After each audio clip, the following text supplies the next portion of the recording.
Hi, Mark here from the Tangibound Podcast Network and host of the flagship show, the Tangibound Podcast. Did you know that we over at Tangibound are always looking for amazing podcasts to promote? And did you also know that we are also proud nerds and geeks of everything from movies, music, gaming, TV shows, and comic books to wrestling, MMA, soccer, and football? Whatever you can nerd or geek out about, we've got it. And if you're interested, we can help you find it. And if you're a show looking for a place to call home, we've got you covered. Side effects may include upset stomach, dizziness, tumors, shakes, and in some rare cases, death from excessive laughter. Though to be fair, it's only sometimes. Other side effects may include diarrhea, gallstones, heart palpitations, and strong desire for cookies on the dark side. Talk to your doctor and visit TangiboundNetwork.com and see if Tangibound Network is right for you.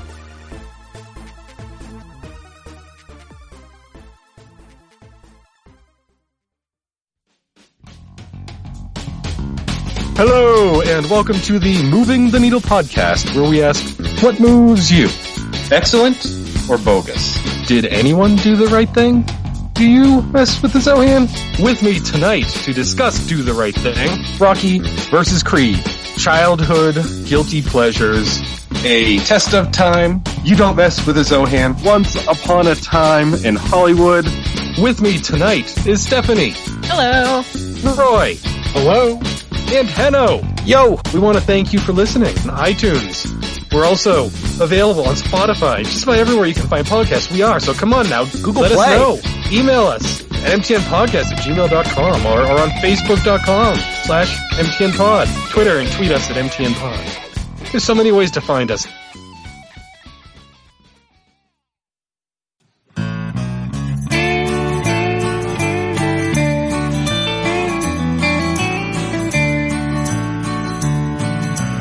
Welcome to the podcast from Temperance Town, the sexiest podcast of world renowned. Tony grows a beard to hide his chin, swaps it with Earl so it glistens. Salty, salty language, kings of the sexy frontier. Download the pod, you won't get enough of these dapper chaps talking deadly fluff.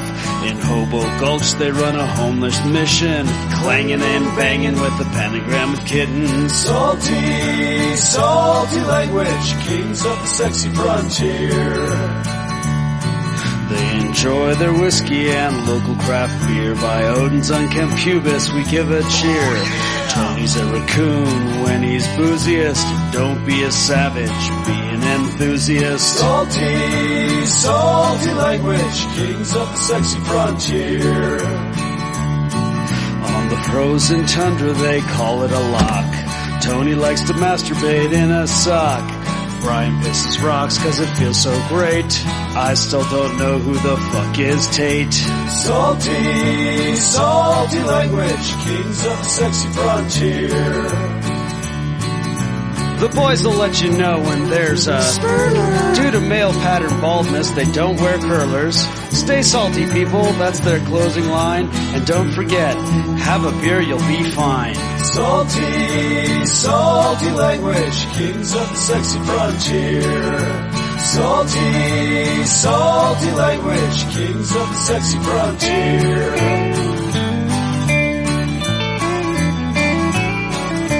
Salty language.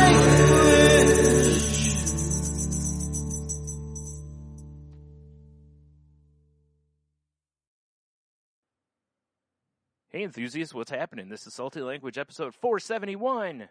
Sexiest podcast on the network. I guess I actually have that sound effect. I was kind of wondering Whatever. what you were doing there, but yeah, fair enough. Well, I'm Brian, for anyone who doesn't know. Hey, that makes me Tony, I guess.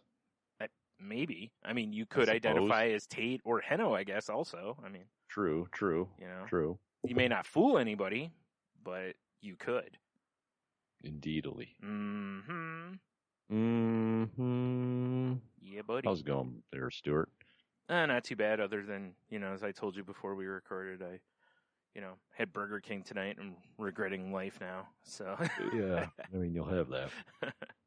You know what I'm regretting? What's that? This is going local, but I got to talk about it because we're talking about food. Mm-hmm. and I bought some produce, right? Yeah. I bought some corn on the cob and a watermelon Yeah. from Sofo's, Right. who's like locally a pretty respectable Italian market. The only reason I went to Sofo's is because Leah came over the weekend and she's like, "Hey, I want to learn how to make pesto." Okay. Like, okay, we can do that. Right. And you need Well, corn and watermelon for that. Right. Definitely. Yeah. But so, I was like, all right, well, let's go to, we'll go pick up some basil. Sofo's has got to have basil. I would think, yeah. They did not. Really?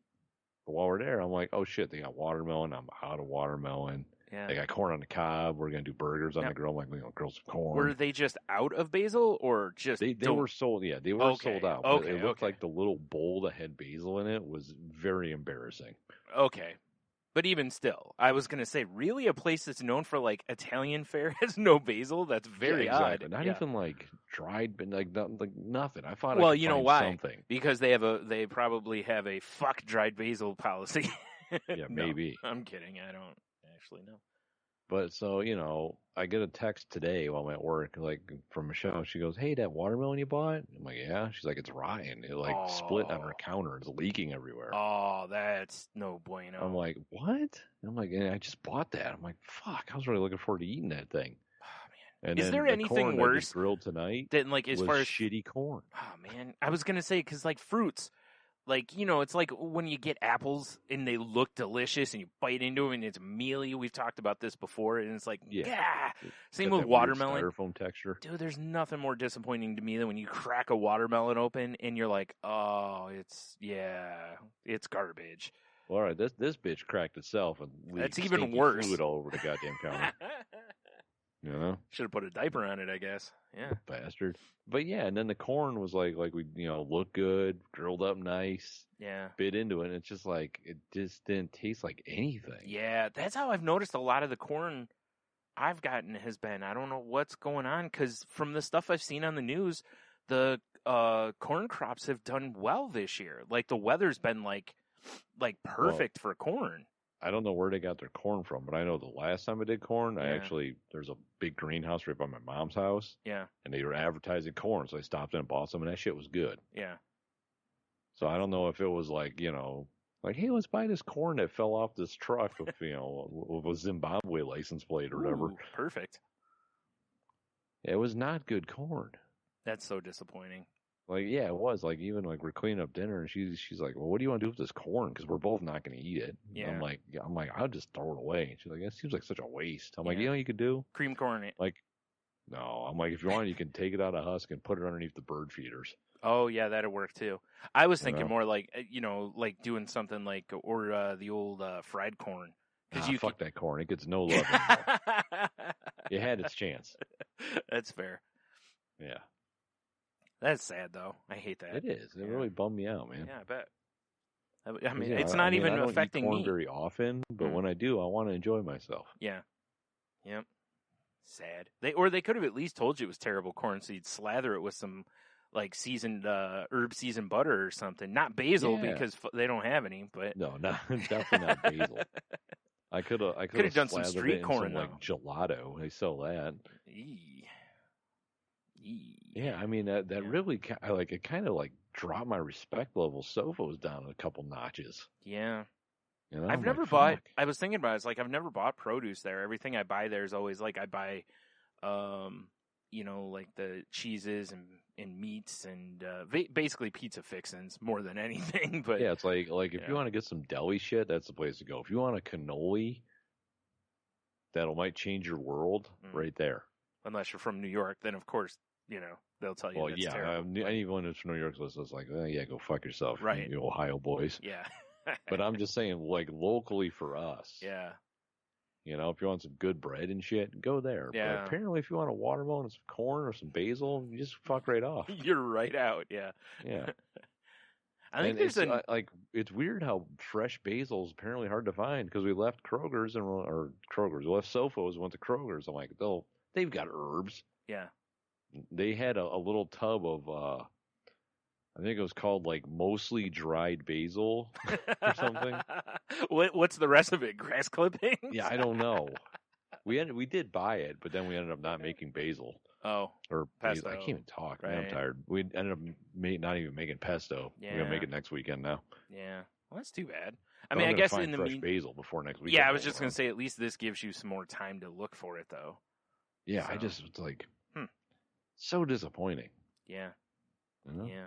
Well, time All to a start. man wants is some fresh goddamn basil. Time to start growing your own. That's exactly what I told Leah. I'm like, I should just plant my own. You- I love the way it smells anyway. Yeah, and it grows like crazy. The only Yeah. problem with growing your own is we did it a few years ago. And we went from having like, oh yeah, here's a little basil to where it's like, Jesus Christ, it's like, like so much basil all of a sudden. Like you So- walk into the kitchen, it's like, feed me, Yeah. Seymour. Basically, yeah. Holy shit, So the much- basil plant's gone intelligent. Yep. Feed me. It happens. Oh man. Yeah, I was very disappointed by that though. Yeah, it would be too. It was actually it turned into what was going to be like an awesome weekend of us like making pesto and making like the burgers and stuff we were supposed to do Saturday. No, we were going to do it Sunday. And just the whole weekend derailed and just shitty eating. Perfect. You know, because it was like I worked Saturday morning again, so I was exhausted. And Lee was like, "Well, I'll make dinner." I'm like, you know, I mean, we could do that. And then Michelle was like, "Well, what if we just get pizza?" And it's like, oh, so I ended up getting. Oh, here's another thing too. I got Domino's. Yeah. There's the one not too far from me. I haven't had Domino's in forever. Yeah. I'm a big fan of the Cash App, and they always have a 10% off Domino's boost. Uh-huh. So I'm like, well, fuck it. Let's order some Domino's. I'll download the app, use the 10% off, whatever. Yeah. Not that great. Yeah. Yeah. The last time I had Domino's was when I stayed in the murder hotel or motel on the way back from Florida, 5 years ago with me and Jen. That was many moons ago. Yeah, because we were hungry and Jen called the front desk and was like, "Hey, what's around here to eat?" And the guy was like, "Oh, the only thing open is probably Domino's Pizza," So we were like, "Yeah, whatever." And yeah, the bread and we got bread and something else that was good, but the pizza was just okay. Yeah, But- like It was better than Domino's that I remember. But well, we got still 2 wasn't great. pizzas. And one of them, like I was like, all right, let me get a pan pizza and let me get Sure. a fucking hand tossed. Yep. Because let me try, because I don't really want a thin crust. The pan pizza was not even cooked all the way through. It was still like the Ah. dough was raw. Ah, And the other pizza was like cooked, but it was just meh. yeah. And I'm like, man. But I have a free pizza because I was like, bro, this dough, Yeah, sure. So I have a free pizza. I'm like loaded up on my app now or whatever. Yeah. But the only thing I did like was their app like tells you like, hey, your pizza's out of the oven. Hey, the driver's on the way. Right. Hey, And then I the got driver's text message finger from the blasting his driver, like, girlfriend. hey, yeah. this is Domino's. I left the pizza on your little couch outside. I'm like, all right, cool, thanks, bro. No, the funnier part would be text him back and be like, "What couch?" Yeah, he's like, I didn't order pizza. Yeah.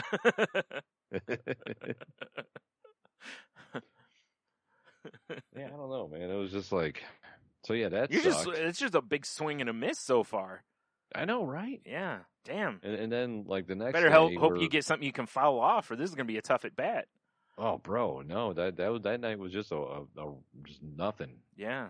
And then Sunday rolls around and Leah slept in a little bit, and I don't sleep in because I actually woke up in a panic that morning because I thought I was late for work, which tells me I'm working too much. That's always awesome. Yeah. Yeah, I was like, oh, it's Sunday, oh, yeah. And I couldn't go back to sleep. Right. Yeah, Of course. whatever.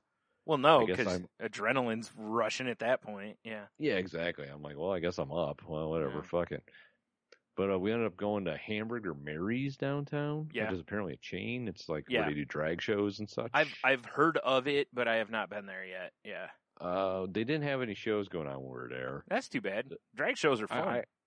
I would have checked it out. Yeah, I've been before. I have no issues. Yeah, I was gonna say I went to a drag brunch once, and it was all sorts of fun to be part of. Like I was honestly expecting, like, I bet you our server's gonna be in drag, which is cool. I'm cool with that. Yeah. And it was just some dude. I'm like, oh, he's like, hey, I'm Brandon. I'm your server. Like, The oh. worst drag costume ever. Yeah, for sure, right? Wait, what if it was a woman dressed as Brandon? Well, then she nailed it. Okay, maybe that's what was going on. That would actually be really funny That would be. If that was kind of the opposite, that'd be kind of fun. Yeah, it would be fun. Yeah. But it's like, we're down on the docks, which is cool. Because Right. you're looking over the river and shit. Sure.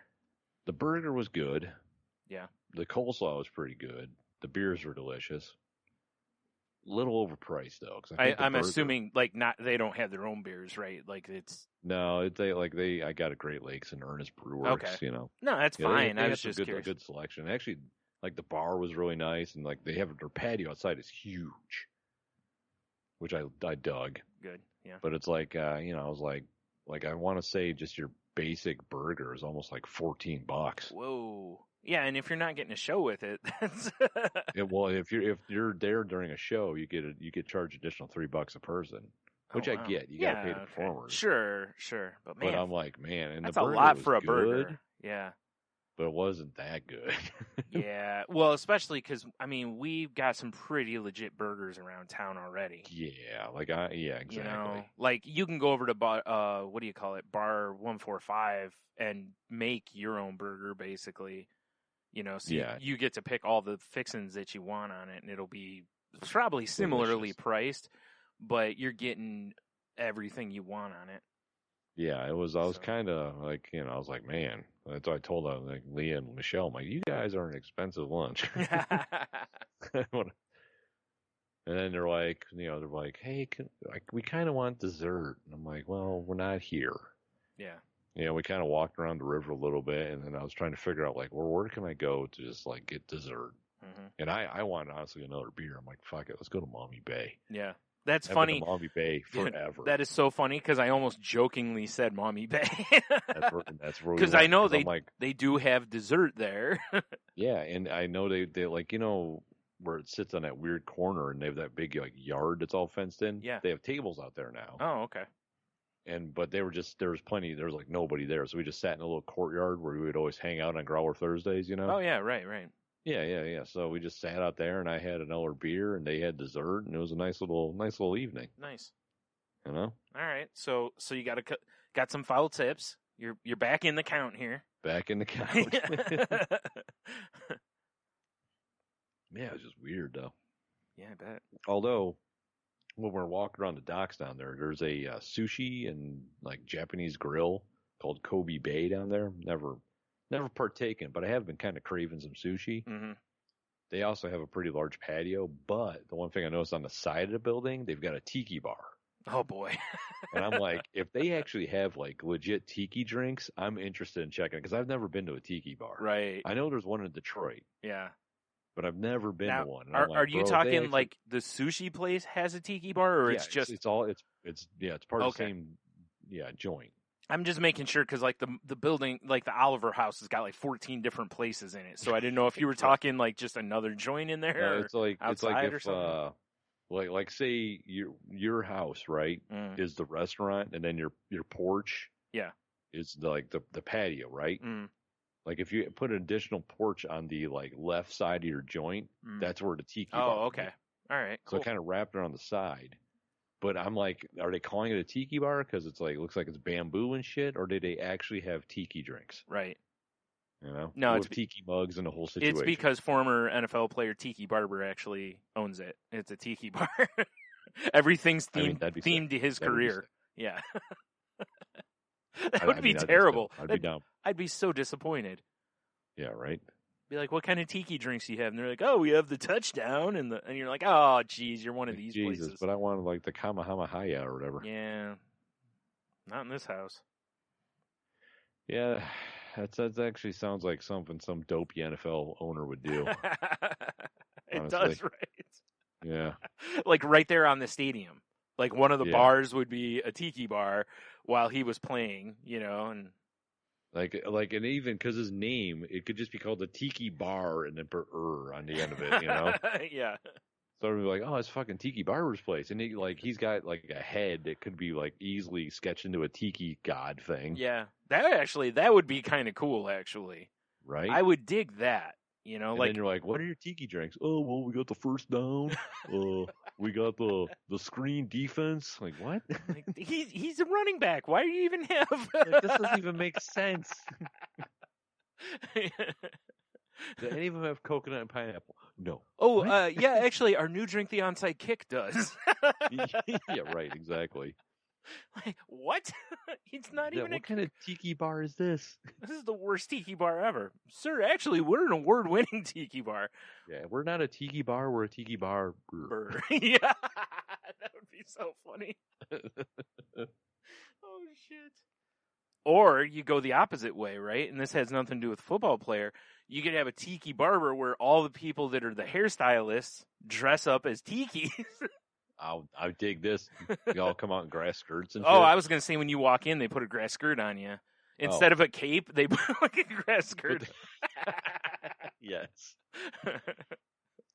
That's the last thing I want is my barber wearing a grass skirt, mushing his junk through it, and like he's like giving me a trim up or Oh, whatever. yeah, because they're traditional too, you know. Oh, yeah. Like there's no underpants. I assume grass skirts are like kilts. Yeah, totally.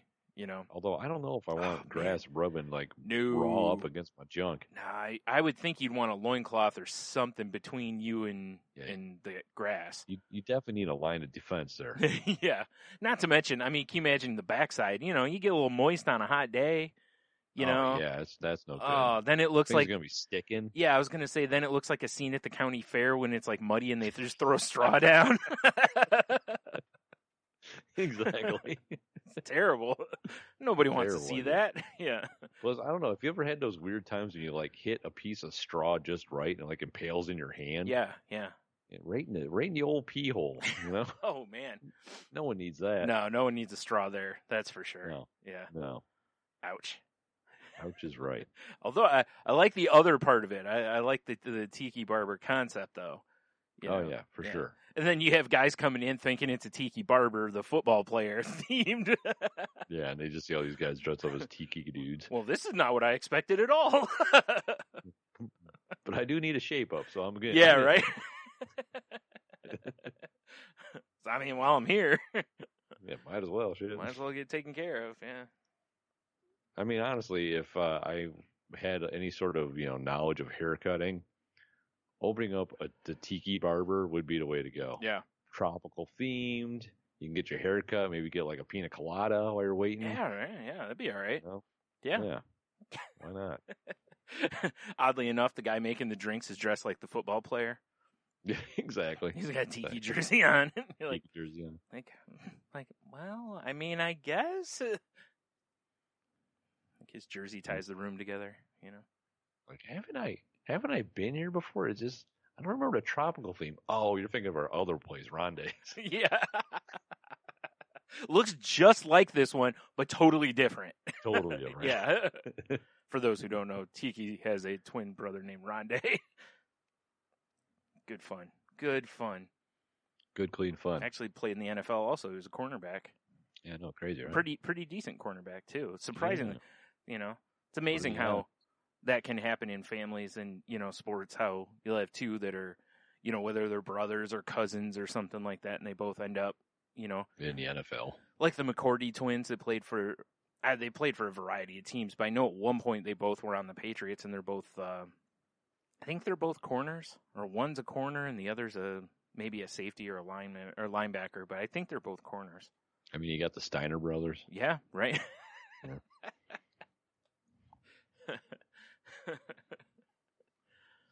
Naturally. I don't remember them in the NFL, but yeah. I just thought we were talking sports in general. What I think is actually funny is when you see in sports, like Cal Ripken's dad. Yeah. Or Ken Griffey Jr. is a good example. Like his dad played pro ball. His dad was a decent ball player, like a journeyman kind of, always on a team, good player kind of guy. But Ken Griffey Jr. is like one of the greatest ever. It's amazing how your dad can be good, but basically the son just leaves him in his dust, Well, I mean, to be fair, Brian, that's what a parent wants is their kid to do better. Yeah, right. Or Bobby Bonds and Barry Bonds, Barry was the better player, but even before the roids. No, before that. Oh, okay. Before that, he was maybe not. The gap between those two might not have been as big, but Barry Bonds in his roid prime could easily open up his own tiki bar. He could easily open up his own dad. That fucking He noggin. just split him in half. Yeah, right. Yeah. Oh yeah, you're not kidding. Jesus Christ. I know. think he wore the Like, same hat I size think as me. everyone's like, oh, I got a great idea called bobbleheads. Look at this dude. Yeah, right. I used to send him hats. You know. No, It's true. Yeah. But like this True, one might but- be snug, but Yeah, once you stretch them out a little bit, here you Yeah. go, buddy. right. Yeah, that was my job for a while. They sent me hats for Barry Bonds. I put Yeah, them on yeah. and stretched them out just a hair so they'd fit his head. You're like his hat fluffer. Yeah. That's pretty cool. Also terrifying. Exactly. Oh, I'm like, wait, shit. what do you mean? You jerk off hats? No, I just wear them. No, that's Oh, ridiculous. Yeah. don't- You can't don't jerk off a understand. hat. I jerk off in the hat. Yeah, duh. Oh, yeah, that makes more sense. Yeah, but in the business, we call it starching. It's important, you know? Yeah, it is very important. Gotta have a nice crisp hat. Gotta have a exactly. Oh, shit. Man, this hat smells extra funky. Sorry, those Burger King onion rings. Yeah, that'll do it. Oof. Since we're on the subject like sports and brothers and stuff, Yeah. I have something I want to bring. This is not, I know normally we cover our weeks. Yeah. But I just want to slide this in here real quick. I'm Alright. actually going to bring up some wrestling news, Brian. Okay. Right? Mhm. If there's one person in this world that I despise, it's Logan Paul. Oh, yeah. Yeah. Because fuck that guy. Yeah. You know? Mm-hmm. So I don't know if you saw, but he put out a tweet obviously on Twitter that was like $10,000 to any influencer who can beat me in a wrestling match. Right? Yeah. Did you see who responded to him? No. Well, the viral response, because I guess a couple of like other wrestlers responded, but the viral response was from ECW's New Jack. Oh, dude. I wouldn't want to Who fuck said, with New Jack. I will kill this motherfucker. He's probably not lying either. He probably would. Oh, you mean the guy who stabbed a dude in the ring for real? Yeah. Yeah, New Jack's a Oh, dude mean you the don't guy fuck who with. launched a dude off a balcony for real? Yeah. Like Wu-Tang looks at New Jack and goes, let's not fuck with him. Like that dude is a So- legit you don't want to fuck with kind of guy. He's legitimately crazy. So Oh, I shit. can only hope that New Jack gets a hold of Logan Dude. Paul. Oh boy. If it's a pay-per-view event, I might have to I get might, it. yeah. Hell, I might sit next to you to watch it, but I'll buy it myself just to support New Jack. Yeah, I mean, seriously. Shrimany. Wow. Because in my head, I'm thinking how hilarious it would be if someone like Brock Lesnar responded to him. It was like, Right. all right, let's do this. Somebody who just eat him alive. But then it went even further, and somebody who Yeah, literally no, might eat him legitimate alive. psychopath. Yeah. Oh man. Yeah. New Jack's no joke, man. Like you said, stabbed a dude in the ring, threw a guy off a balcony, and it wasn't really like, Yeah, and these weren't part of the show. yeah, this wasn't gimmick stuff. This was like, yeah, he was a guy that I've heard so many stories of. Like, if you were a little stiff to him in the ring, like you might get legit hurt. Yeah. And not just like give you a receipt, like, throw a good stiff punch to remind you where you are, but like try to blow your knee out kind of thing or something, Yeah, exactly. Like ruin you. Yeah.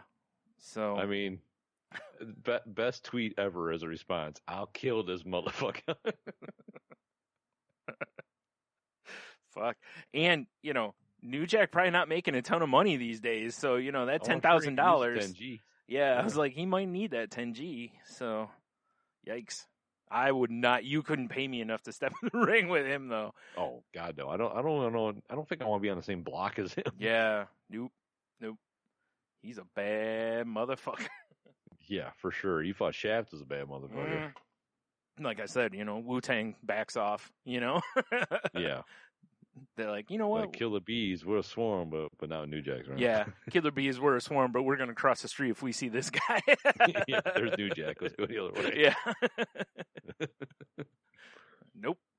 Stupid fucking Logan Paul. Did you see, since we're talking wrestling and ridiculous shit, did you see that, like, Marty Jannetty, like, went on social media and basically talked about, well, not basically, he did. He talked about how he made someone disappear years ago. No. Pretty much, like, all but saying he murdered someone. What? Well, I mean, you know, Marty Jannetty is crazy.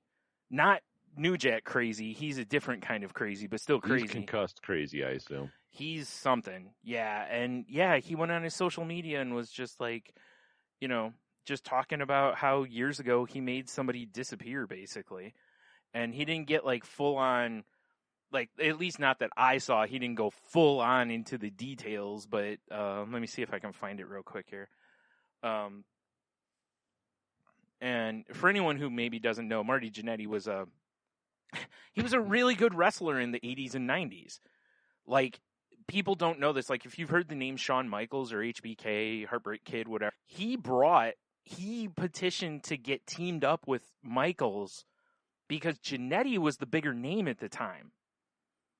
Now, as anyone who knows wrestling knowledge knows, you know, Shawn Michaels left Marty Jannetty not only in his dust, but through a window. Yeah, he did, didn't he? Yeah, he sure did. But yeah, here we go. It said he was interviewed for the Boston Wrestling MWF YouTube channel about what appeared to be his confession that he killed a man. Oh, okay. Never mind. He said he didn't kill the man, but he did attack the man who later was reported missing. So I think that's what it was. Okay. So originally the stuff was that he had basically came out and, you know, said that he had killed him, but, you know, I think what he's saying now is that, like, he attacked the guy, then the guy disappeared. So he made a man disappear, is what he's saying. Oh, I see. Okay, never mind. It's not as bad as I thought, but... You know, even Marty Jannetty in his prime looked like anybody that would show up to, like, fix your appliances. Well, that's what wrestlers look like in those days, man. That's why I said... Guess? One of the most fun things for me was to watch the old, what was it? Was it AWA, I think it was? That ESPN used to have on. And, dude, it was so funny how so many of those guys look like me in a singlet out there.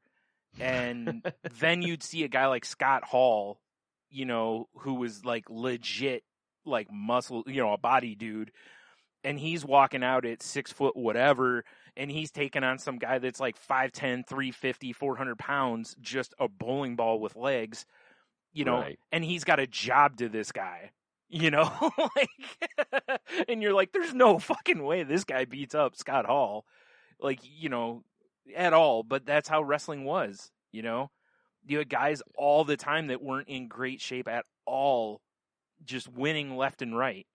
Right. You know, it wasn't until, you know, they started getting more about, you know, like Hogan and Ultimate Warrior and Macho Man, those guys that were more body guys really kind of taking over, that it was like, okay, this seems way more plausible now, you know? Yeah, or, just like the dude that like normally swims with a shirt on is out there wrecking dudes. Right. I mean, it's different if it's like Yokozuna. That dude was a legit athlete. Oh, yeah, for sure. He wasn't Japanese, even though they pretended he was. He was a Samoan, but... Fair. You know, that was wrestling in the 90s. Yeah, what are you going to do? Yeah. You know? But, you know, like guys like him, I never had an issue with because it was like, yeah, he's big and fat. But, you know, if you know anything about sumo wrestlers, I mean, you know, that kind of style, it's like those guys are all big and fat, but they can like literally lift a house and move it. So, yeah, exactly. You know, basically built like rhinos. Yeah. You know, offensive linemen, same deal. You know, a lot of those guys are 6'6", 6'7", you know, 350, 400 pounds at range, and they're just a house. Yeah. For sure. But they could still probably, like, kill somebody easily without even meaning to, you know, so. Well, yeah. Just look at the rabbits and stuff. Yeah, exactly. Yeah.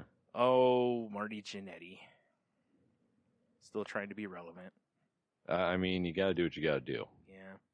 You know, I've always, like, he's been such a butt of jokes in the wrestling world for so long, but it's like, you know, I've always kind of felt bad for the guy, you know, because, you know, all he did was go out there and do his job really well.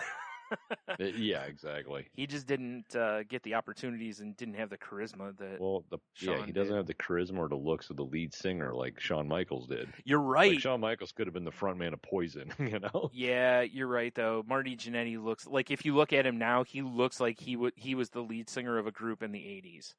Yeah. Oof, Exactly. terrifying. I mean, Like I said, can. man, he looks like he could be swinging wrenches on cars and shit. Like, you know what the problem is? Your fucking carburetor's all clogged up. Yeah, he trips, puts his head through a window, and you're like, "Do I know you?" No, he's cleaning glass out of his wispy hair. Yeah, still hanging on. Oh, although Brian, his daughter's pretty hot. man. Okay, how'd you even find that out? Well, because I was looking at Marnie Jannetty images, and Oh, one that just okay. says daughter. I'm like, all right, let me click on that. Okay, Yeah, she's pretty hot. now what she needs to do is get into wrestling, and her and someone else need to have like the female rockers. Yeah, right. Be a good time. Oh, yeah. That'd be fun. Yeah, till one of them, till her partner puts her head through a window. No, they do the Exactly. plot twist. They'd have her do it. I mean, she definitely has the looks in the family. Yeah, Just saying. that's fair. So you're saying she doesn't look like she's out turning wrenches? No, turning heads. Mm-mm. Turning heads. Fair enough. I'm actually surprised you went highbrow there and didn't take the opportunity to turn turning wrenches into some hand job joke. It can't always be about hand jobs, right? I feel like you were distracted. Maybe turning a wrench. Turning wrench. That's hilarious. Yeah. Oh shit. So anything else happened this weekend? Oh, well, we watched Sharknado 2. Nice. I mean, they're so terrible. Oh, I know. Yeah. But it's funny watching the second one because there's so many cameos in it. Yeah. Yeah. That's basically what it's become. Like, there's tons of cameos in from 2 on. You know, it was my favorite cameo? Huh. Because I was like, oh my God, I can't believe this guy's in this movie. And then I looked up the dates and the convictions. Oh, jeez. Jared from Subway. Oh, yeah. I was like, because even Leo was like, oh, it's the pedophile. I mean, not wrong. Because it seems like, it really feels like these movies just came out. Yeah. But it was like, that one came out in 2014 already. Yeah, I was going to say, it's been a while ago that the first couple came out. Yeah. Yeah. I was just like, it doesn't seem like that much time has passed. I but think the clearly last it one has. came out last year or the year before, I think. Something like Yeah, that. that's our new thing. Is every weekend she's over, we're gonna watch another one. Like Yeah. she's coming over this weekend. We already have some, like shark themed snacks planned. Nice. We're getting into it. Nice. Do you have Yeah. hats like shark fins? I mean, deepest bluest. That'd be awesome. It would be. Look what I got. So yeah, that was terrible, but Mhm, awesome mhm. at the same time. Yeah. Like you'll have that. I mean, have you watched any of the Sharknado movies? Yeah, I've seen all of them. Okay, all right. So I'm obviously no. Now, I will say this. It has been a long time since I've seen most of them. All right, I didn't realize you watched it. So, Mhm. so the end of the second one, right? Mhm. They're on the Empire State Building. Spoiler alert. They're on the Empire State Building. Right, And which is a natural place to fight sharks. Yes, natural place. And right. this is after they explode the Freon tank. Right. And he goes flying through the air and somehow has a chain and then rides a shark, impaling it on top of the building. As you do, yeah. As you do. Right. I've done it. I think I did it 3 times last week alone. Now, what gets me is another shark's coming. Mm. And he's like, I need a weapon. I need a weapon. And I look, and he pulls Tara Reid's fucking arm out of the mouth of the shark he just killed. Yeah. Still holding the gun from the beginning of the movie. Right. Well, you know how it is. You've seen when they've cut open sharks or like crocodiles, So alligators. ridiculous. They just have all this shit that they just have skimmed from the ocean or whatever, you know? So. Oh, it's so ridiculous. But I mean, they're great to watch for that reason. Oh, yeah, alone. exactly. Just how bad they are. Yeah. They're, Yeah. they're so bad. Yeah. I didn't appreciate Kurt Angle's as the fire chief. Oh, I forgot Kurt Angle was. I Yeah, was that's like, oh right. shit, that's Kurt Angle. Yeah, it's true. It's true. Yeah. Yeah, there's so many cameos in that. It was that. I mean, but man, Mhm. God, is it terrible? Yep. Like defies all logic. Terrible. Yeah. Yeah. That's a movie that you've really got to be able to suspend disbelief to watch, for sure. There's so many reasons that you're just like, what? No, that. Yeah, exactly. Otherwise, that'll be you through the whole movie. You just have to. Through the whole movie. You're just like, nah, I just have to let it go. It's like watching cartoon violence, you know? Right. Like, there's no way a full piano should land on someone from like 3 or 4 stories up and they just have piano teeth, you know? But they're fine otherwise. You're 100% right. It's basically like a live action cartoon. Yeah, you just have to push it into that level of stuff it's just so bad that you know can't help but be entertained by it. I'll tell you, have you ever seen there's a show called Svengoolie. Have you ever seen this? I don't know. It sounds like an Italian dish. No. It's hey, give me some of the more Svengoolie. It's very reminiscent of oh god, I can't think. You know, like Elvira used to have a TV show where they'd show like a really shitty horror movie, and they would cut in every so often. They do like a little skit, or she'd make some comments, and then, you know, kind of like MST3K, except they weren't commenting through the movie. Basically, okay. You know, there's been a ton of these. They used to do a thing on USA. It was like Rhonda Shears Up All Night or whatever. Yes, exactly. And there's been a ton of different ones over the years. You know, so it's that this guy puts some makeup and whatever on, and they do this stuff, but it's like, man, the movies on there are so bad. They're not even, most of them are not even entertaining. They're that bad. Wow. And I'm sitting there going, you know, this is I think why I gravitated towards MST3K, because some of the movies they showed are horrible movies. But them making fun of it through the movie made it watchable. It made it so much better. And when you don't have that, I realize, I mean, I'm sitting there doing it anyway because, you know, like the one they showed this, God, I don't remember which Wolfman movie it was, but this guy, he's in the process of turning into a wolf, and he goes to leave, and then he stops and puts his hat and like a cape on, and I'm like a Wolfman does. Right, and I'm like, well, I guess he wasn't full wolf at this point, you know, either that or he's a very sensible wolf, like, oh, I better get my cape, it's nippy out there. Yeah, it's a little brisk out there.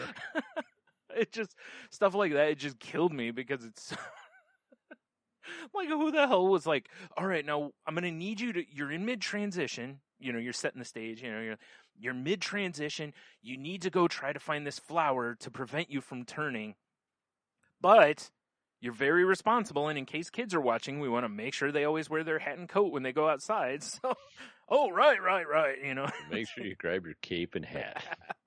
I'm surprised he even put mittens on, too, you know. The ones connected with a string. Oh, for sure, yeah, they're already pinned to his cape. Yeah. So he doesn't through the sleeves. Yeah, so he doesn't lose them, you know. Fuck yeah. Oh my god, dude. So yeah, some of the movies on there are so bad though. Like they're Are they so bad or good? No. Oh, see, they've gone too far. Most of them are not. It's just they're just what it reminds you of is, you know how like there's always in horror especially there's always been like whatever movie and you're like, man, this movie is great, and then they do a sequel and it's like the worst movie ever made. Yes, that's what it is you get those movies, which makes sense because I'm sure it's cheap for them to get, you know. But oh my god, these movies are so terrible, and I just it's hard to watch them. Like it's hard to sit there for, you know, an hour and a half of. I mean, that sounds like a thing where you got to have cocktails and like some sort of drinking game or something. Yeah.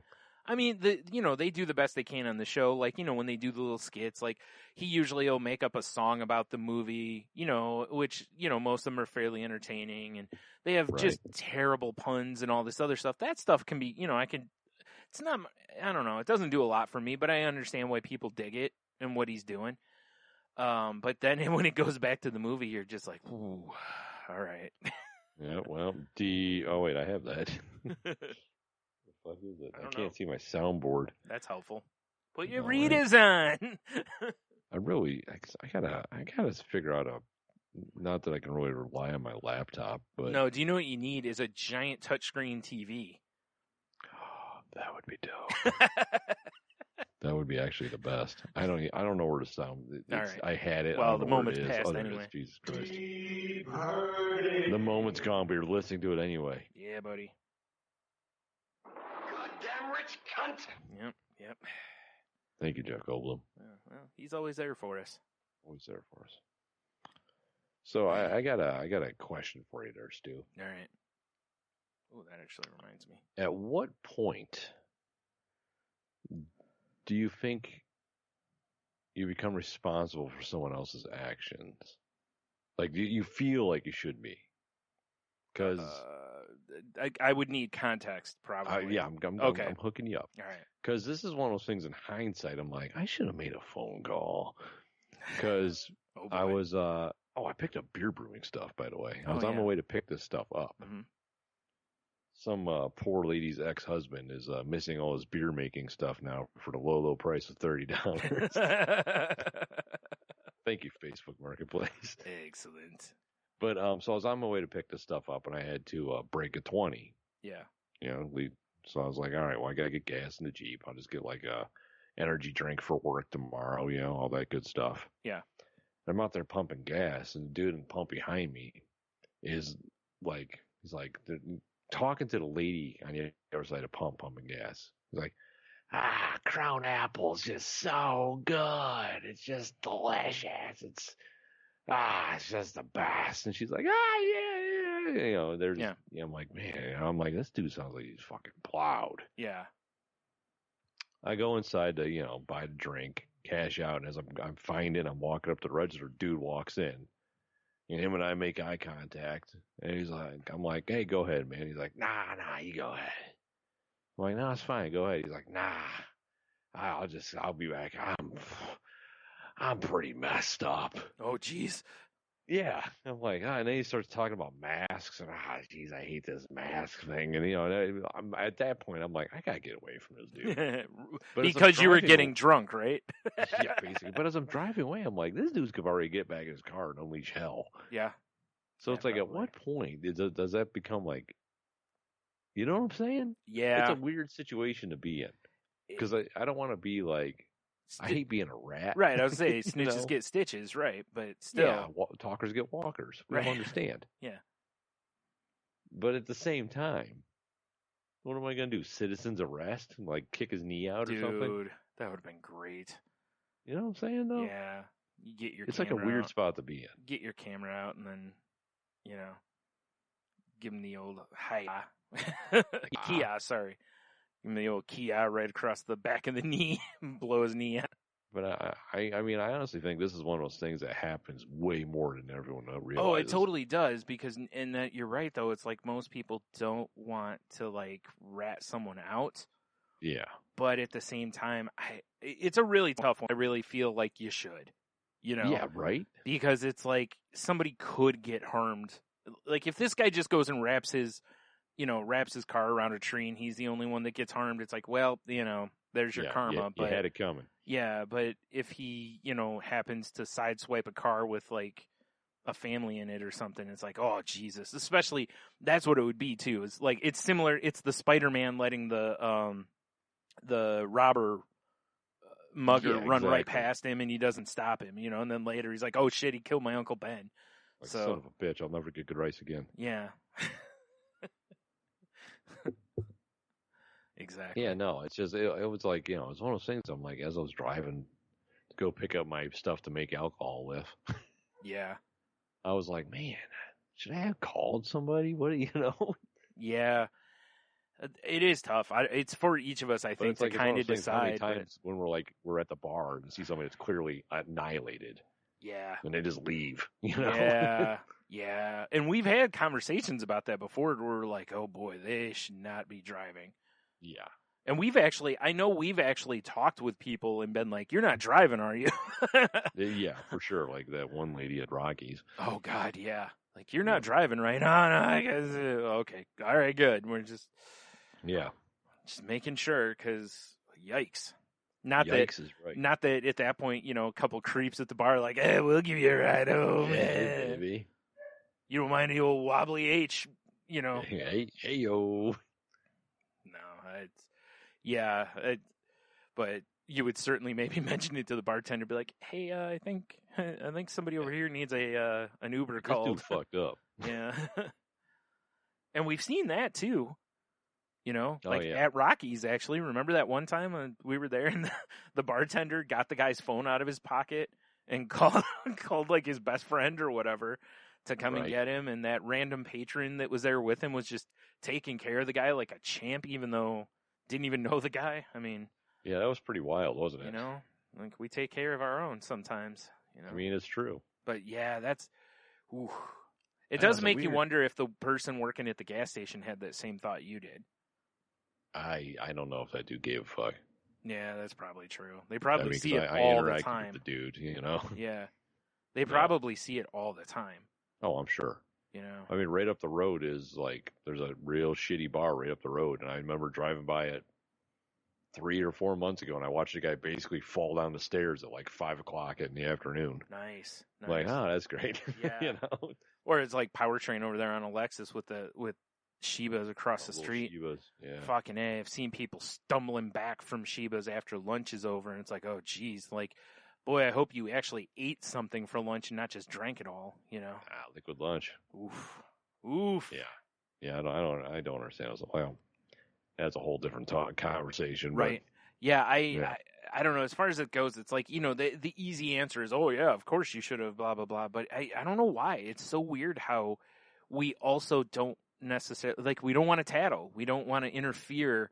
But also, we do run that guilt of, well, what if something Yeah. happens?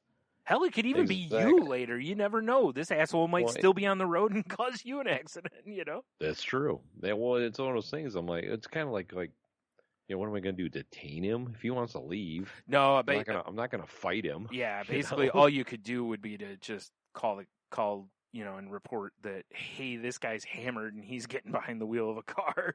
Yeah, you know? exactly. That's about all you could do. If you could grab a Yeah. license, then do that too, you know? Creepy License stuff. plate, I mean, not like his actual license, you know? That'd be kind of weird. That would be weird. Why are you reaching in my pocket? I keep everything in the front. You reach to the front pocket. He's like, no, the front. Never mind. you're Never free to mind, go. buddy. Yeah, you're free to go. Yep. I guess speaking of people imbibing, over imbibing too. I wish I would have seen this. I just got this story from Michelle because I worked Saturday morning because Yeah. savages.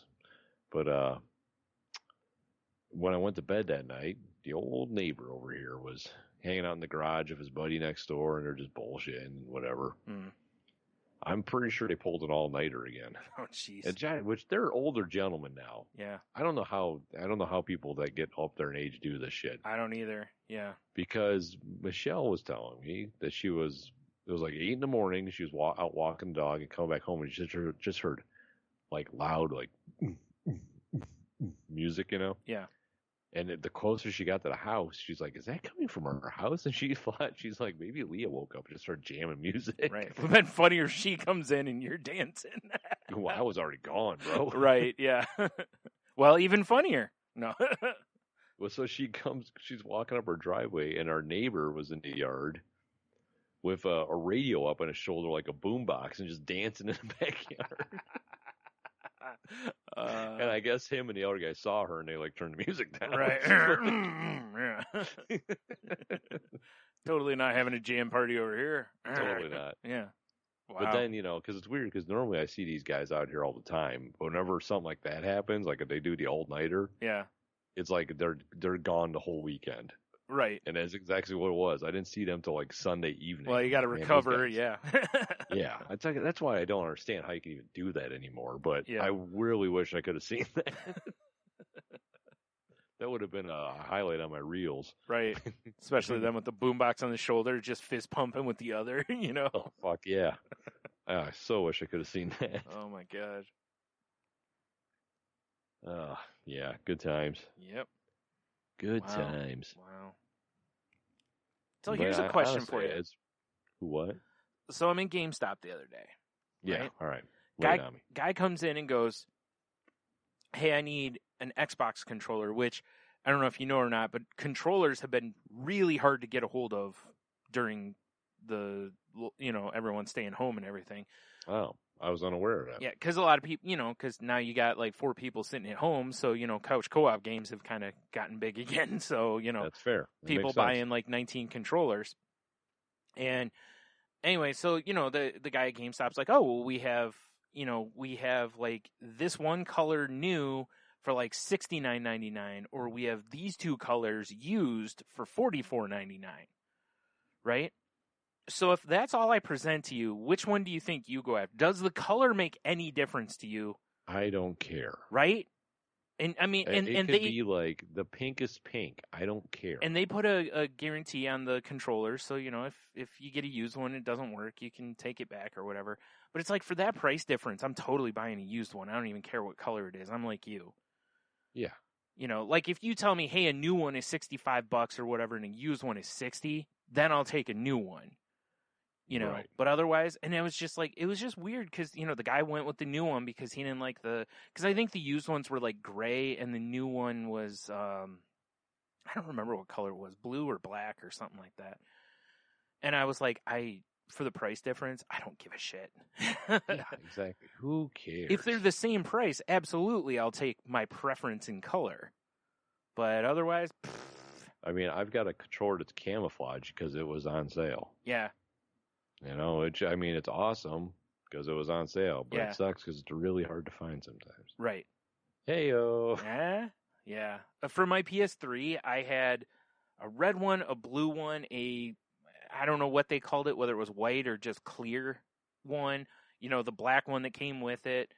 And I had one other one that was like a third-party one that was, I forgot what color, but it's like, I didn't give a shit. I was just like, the one year, like, Amazon on Black Friday had controllers for like $30, and I was just like, okay. Yes. And I just grabbed what was available, basically. Like, I didn't give a shit what color they were, because why would I? And Yeah, plus, they exactly. make Who skins for cares? them, so even if you hate the color, you can just put a skin on it, Also true. or get a Sharpie out or something.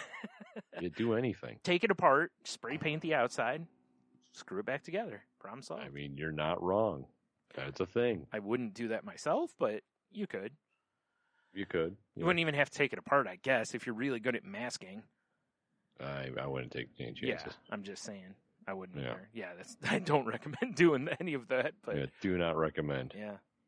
All right. I was just curious if that made a difference to you or not. Because No, I remember- I could care less. back when we had like Nintendo 64, I think like every controller we had was a different color, basically. Yeah. For the same reason. It was like, whatever. It's, it's on sale or whatever, and just grab it. Because that was, like I said, with the PS3, that's why I had so many different colors, was whenever I was like, you know what? Because I always like to have 2, because then I can Right. charge one while I'm playing the other one. Or if someone else is playing, then you got, one for each person then. Yeah, one for each paw. Yeah, but usually I'll try to get to a third one just in case. That way, if one breaks or whatever, I've still got my nice 2 rotation, Right. Like, I haven't for the PS4. I've got 2, but that's only because when I bought it, it came with 2. So, let me rephrase. It came with 1, but Costco, where I bought it from, had a thing where, like, if you bought the system in a game, you got, like, a controller or something. So, like, it was a bundle gimmick, so. Right. So that's how I bought mine. But like my Xbox One, I only have 1 controller. But I have batteries that I can plug in, rechargeable batteries, like a pack thing that plugs into the USB port on the Xbox, and then I just swap out the battery. At some point, I would like to get another controller, because again, what if you snap off I've never had this happen, but I've heard people like snapping off the thumbsticks and stuff. Yeah, that must be some aggressive gaming. Yeah, I'm not that aggressive, so Yeah, me neither. I've never had an issue, but it doesn't mean it can't happen. I just would hate to have that happen and be like, oh shit, I don't have another one, and what if I don't have $60 to go buy a new one? Because I think I ain't buying no $200 or whatever, fancy edition one. Right. I think the only time I've ever seen a controller where the color makes any sort of difference, as far as I know, Mm-hmm. is actually I have 2. Okay. Nintendo 64, because the plugs were the same color as the controller. Yeah. So you can know, like, oh, I'm 2 by looking. Right. That was cool. That was cool. I And like that too. Yeah. Also, the Nintendo Switch, because it knows, like, if you plug the little, like, whatever the fuck they're, Joy-Cons. Joy-Cons, yeah. Like, if you sync a Joy-Con with it, it shows you what colors are synced Really? on the screen. Oh, that's It knows. interesting. Okay. Yeah. All right. So then you can be like, oh, well, purple's player 3. Okay. That's handy. Again, oddly enough, Nintendo doing it again Nintendo. because it's Yeah. a multiplayer feature is what it is. Exactly. Yeah. And they're the company that, plans for multiplayers with their consoles. So, I mean, that's the only time I've ever Yeah. seen that where colors actually kind of make a difference. Yeah. But it's only to identify who's who, Right. Exactly. which is perfect in multiplayer games. You know? Yeah. Exactly.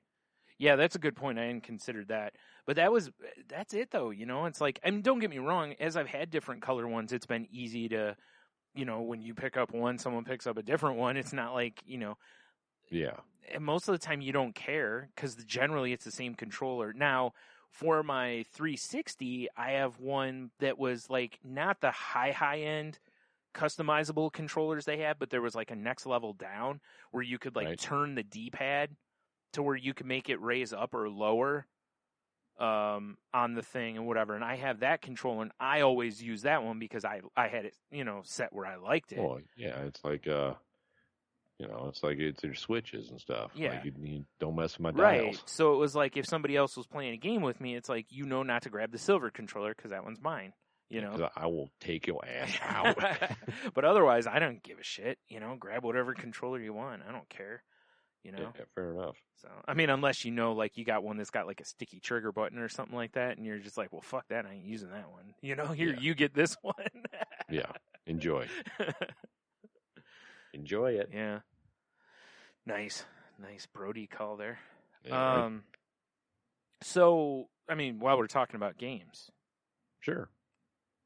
I like games. I like turtles. I enjoy. Do you see, our pal Garrett posted in our group today about data and how much a lot of popular games use, like per hour. And now this is from March when I looked at it, like the actual article thing. So it doesn't have like the new Call of Duty and maybe some other newer games. What's funny is, Brian, I never got alerted of this conversation. Thanks, Oh. Twitter app. Perfect. Yeah. But the game that uses the most per hour is Destiny 2. Really? And I'll tell you, it uses megabytes. You want to guess how many megabytes an hour it uses? 700. No, you're high. Oh, okay. I mean, it is my last name, so. Yeah, it's true. 300. Yes. Nailed it. Yep. Did I actually hit it? You did. Yeah, it's 300. Fuck yeah. 300 Where's the megabytes lottery per. tickets at? Which is quite a bit, considering. Let's see, Rocket League uses 40 megabytes per hour. But a lot of, like, what they said in the thing is that basically most of the games that use the most are the first-person shooters because they're constantly, the HUD's updating, basically. Like, constantly letting you know where people are. Oh, yeah, that makes sense. And whatnot. So, yeah, There's like, a lot of information. like Fortnite uses 100 megabytes an hour. Counter-Strike Global Offensive uses 250 megabytes. Overwatch uses 135. Battlefield 5 uses 100 megabytes. World of Warcraft uses 40. League of Legends uses 45.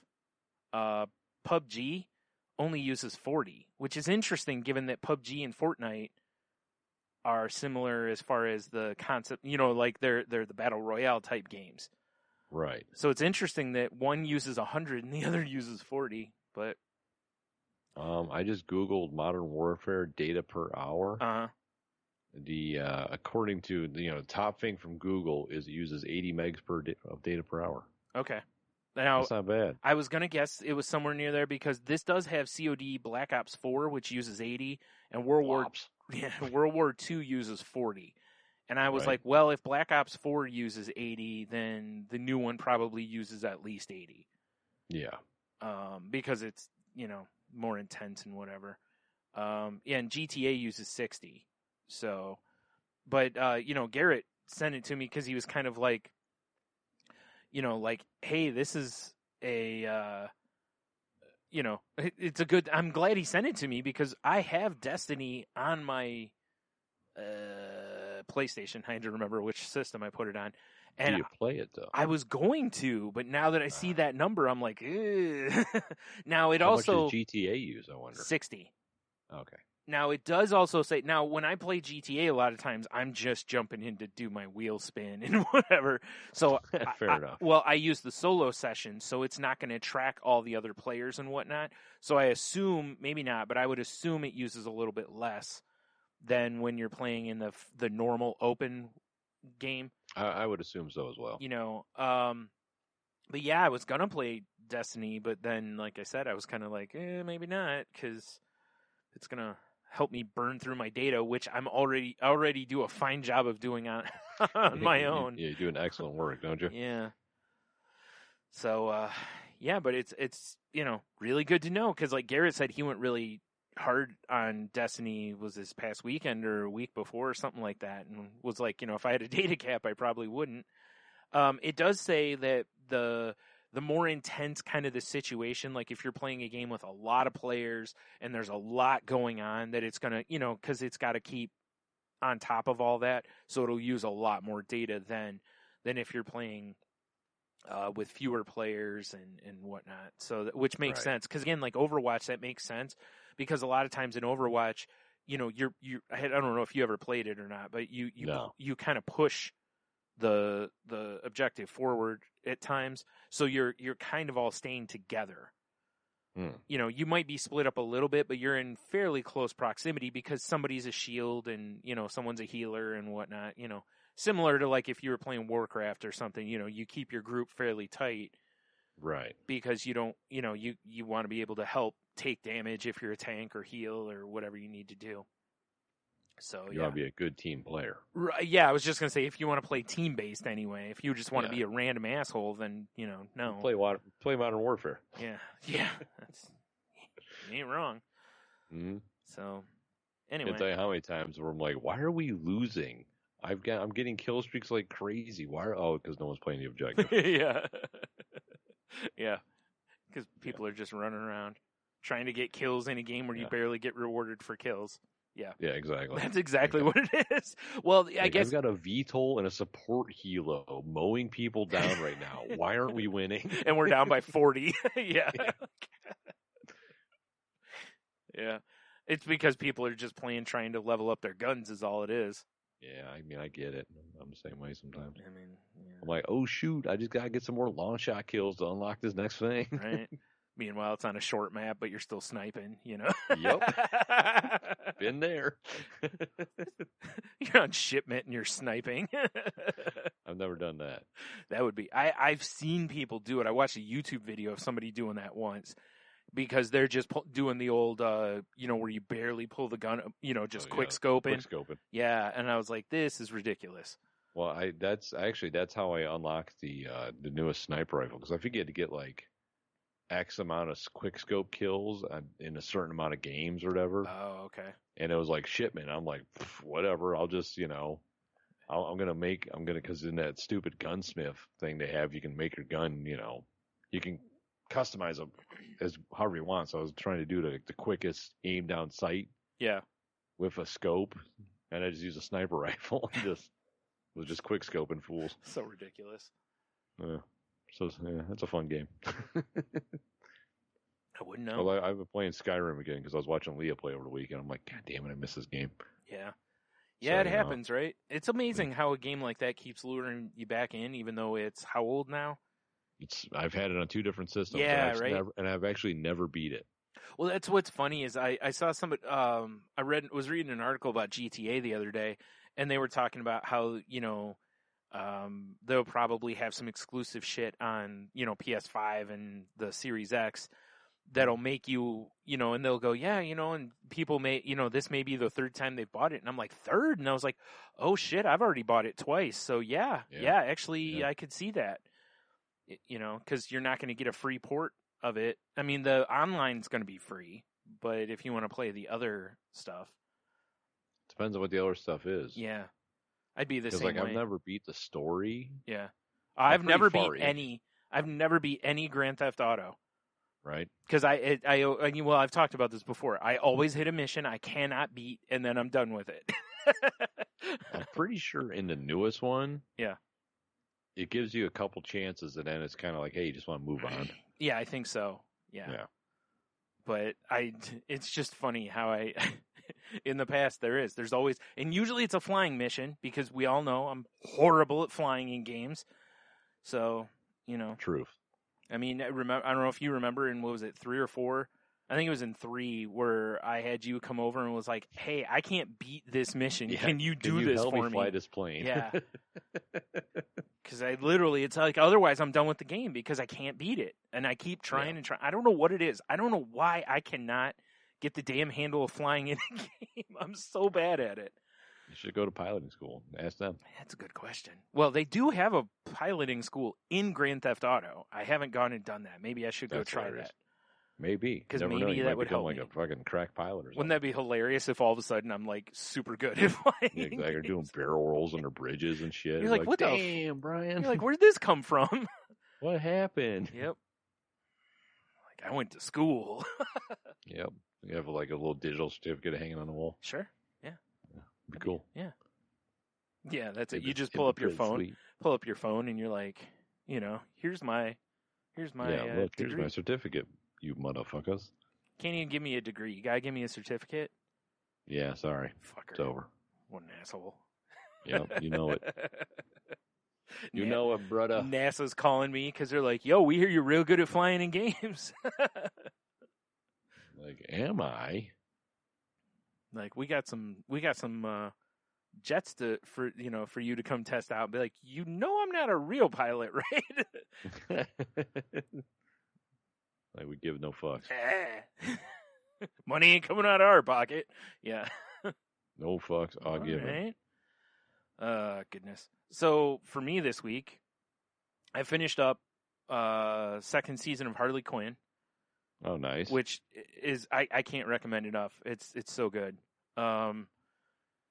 I thoroughly enjoyed it, and they haven't announced if there's going to be a third season yet or not, because I don't know. Did you see what happened at DC this week? Was it like massive layoffs or Oh something? yeah, they laid off a lot. DC Direct is no longer in existence. Their line that made like all their toys and all that kind of stuff. Right. Dunsky. What is it? I mean, why? What happened? Well, DC's been in trouble for a while, but Well, I mean, yeah, I've seen their movies. that's a big part of it, really. Because think about it, like Marvel was doing okay, and then the movies made it to where Marvel is doing really well now. You know, Marvel suddenly is like, but realistically, I don't know how well Marvel comic books are doing. The movies obviously are making bajillions of dollars. The merch is making all sorts of money. But of course they are, because Disney knows how to do one thing, and that's make money. accurate. And so it's, DC's movies haven't been doing really well. I don't think their comics have been doing very well for a while. Part of it's probably because they've rebooted like 19 times in the last like 3 years. And I mean, you'll have that, huh? yeah, a lot of collectors don't dig that. Excuse me. And, but also the DC Universe launch, their streaming service didn't really go very well. To Right. where they announced that they're going to basically move all that content over to HBO Max, which is a big win for us HBO Max people, Heyo. because we'll be able to watch most of their stuff. But not great for DC in general. But DC is owned by, they're owned by Warner, who got absorbed by AT&T. And I really think a lot of it has to do with, I don't think AT&T gives a shit about making funny books. You know what I mean? They don't. And it wouldn't shock me if they look to unload DC Comics at some point. Right. Now the question would be, of course, the movie parts of it, because the movie parts of DC are where there's potential large value, because if the right studio can get a hold of Marvel or DC's properties and start making legit movies, all of a sudden DC is going to be worth a shit ton of money. So Right. it wouldn't shock me if you see AT&T just straight out sell DC, but I don't know. Maybe they won't. I don't know. I think DC's got the potential to be like a Marvel Studios. Yeah, it does. But they're just, I don't know, they just, for some reason, they just can't seem to get it together. The way it's always been, right? Their animated movies are killer, but their live action movies, they're and Marvel's the opposite way. Their animated stuff, but their live action stuff's been great. Yeah. Or really good, at least, so, I don't know. It sucks because, a ton of people lost their jobs this week and stuff. So it's right. It is a bummer. It's really unfortunate. But I posted on our Twitter that it reminds me a lot of. Do you remember Marvel went through bankruptcy like back in the 90s? Oh yeah, for sure. Remember they sold off Toy Biz and they got rid of a bunch of, because I don't know if you remember, Marvel was like, oh well, since we do this, we should just buy the company who does this, which is what Amazon's model is basically, right? Yeah. And it works for Amazon, but didn't work for Marvel because they spread themselves too thin, because at their core, they're a comic book company. That's not ultra profitable, Yeah. I mean, I think we're aware of that. Yeah. Now Marvel could do that more because the movies are worth so much money. They can absorb some loss here and there, So, I was actually kind of surprised DC didn't sell off DC Direct to another company to keep making DC stuff, kind of like Marvel did with Toy Biz, but, so I'm curious to see what that means for, like, DC merch going forward, because the DC already has licenses with, I don't remember now who, like, McFarlane makes a line of figures, which are awesome. I've got a few of them now. And then they've also got, can't remember if it's Hasbro or Mattel or who it is. There's some other toy company that's making like Batman figures and stuff right now. And, there's always, like, if you walk into Target or whatever, there's always like Batman toys. Yeah, for sure. Well, because Batman sells. Yeah.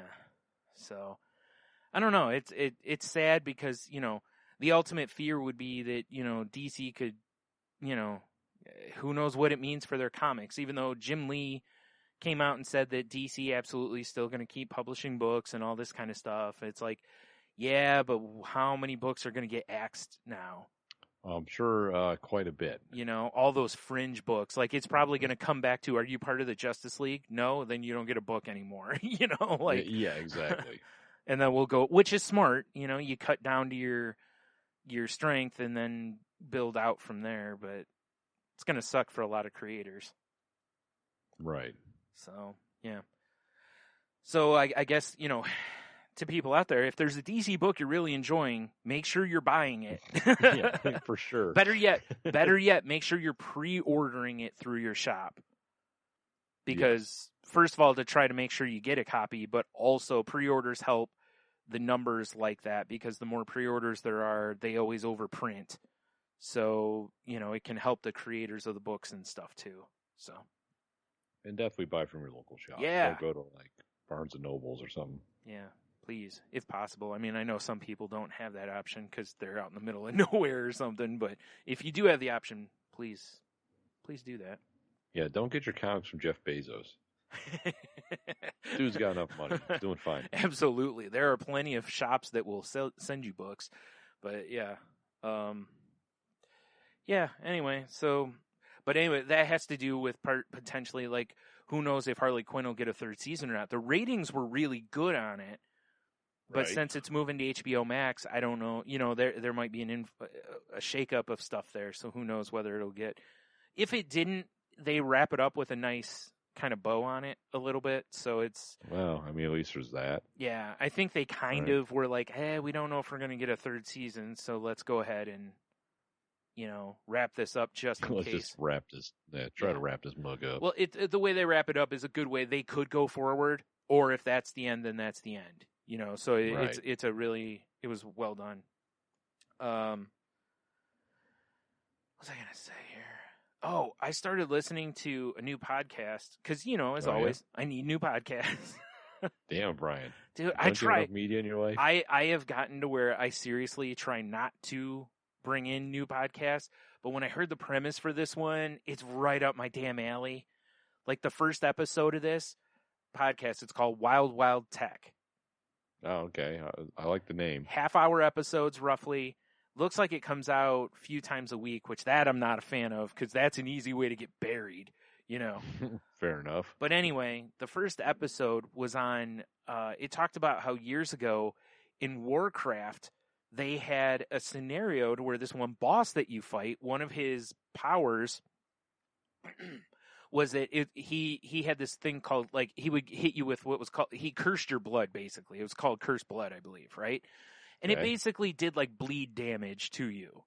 Now, if you got near the other people in your party, it was contagious. Oh, geez. So you had to literally move away from your party, which, as you know from playing those games as well as I do, that hurts the overall party because what if your tank gets hit with this, now your tank can't absorb damage because he's got to run away till he gets better. Right. And if your healer tries to heal the tank, the healer will get infected. Okay. So this was no big deal, right? Because pretty much you run away for a little bit, and since in order to fight this guy, you had to be pretty high level, so most likely you would survive it, you know. But something they goofed and they didn't account for was a lot of people have like pets that go around with them. Well, if the pet got infected, they would send the pet away so it wouldn't keep basically reinfecting the owner. The problem is that when they left the fight, the animal would then rejoin you, and the animal's still infected. So, and when you would get back together, it would be in town.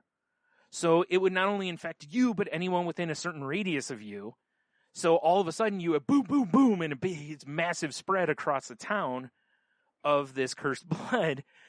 And it gets even worse because NPCs in the game could get infected with it because they make the NPCs pretty hard to kill, because otherwise people just run around and killing the merchants, right? Or whatever. Yeah, folk. so they make it hard for them to kill, so they can. And these merchants like walk around the town, so they're literally just walking around infecting people.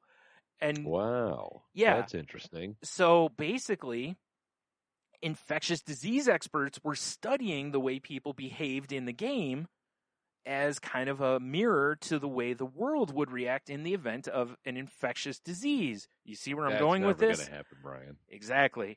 So, and what they actually found was there were people going into towns and healing people to try to shut this down.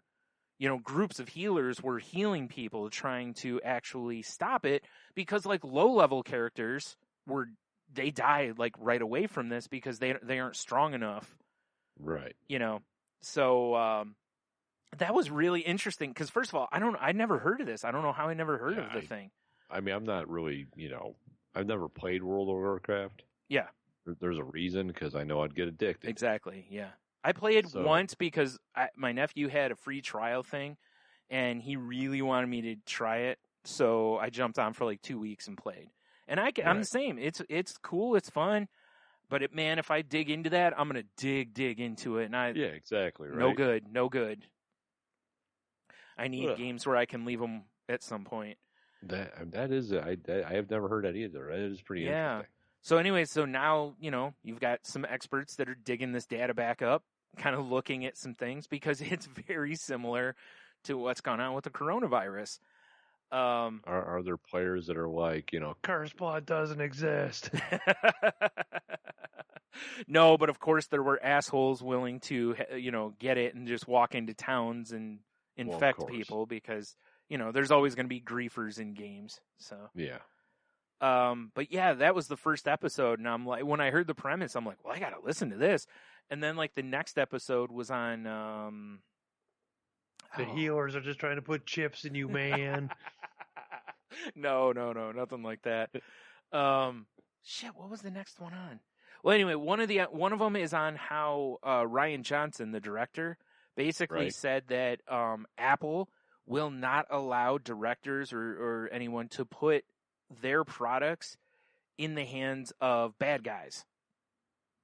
Really? And yeah, there's actually, and I hate to completely spurl this, but there was a guy who watched 24, the first season of it, And there's a part in it, I guess, because I never watched the full season. There's a part where they say that there's a mole in the, around Jack Bauer. And this guy's watching it, and he was like, I noticed that everybody was using Macs except this one guy who was using a Dell. And he's like, so when people started, oh, this is the trader and this is the trader, he pointed that out. Like, hey, I noticed that none of the bad guys use Apples, and only this one good guy uses a Dell. So my guess is that's the trader, and he was right.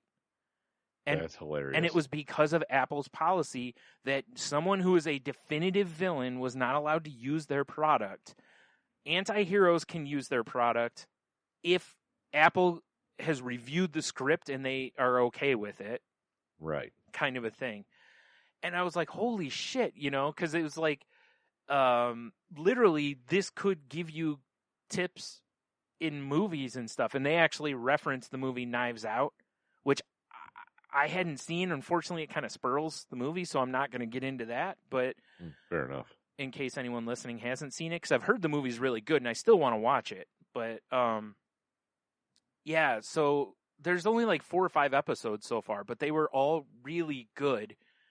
Really good listens as far as that stuff goes.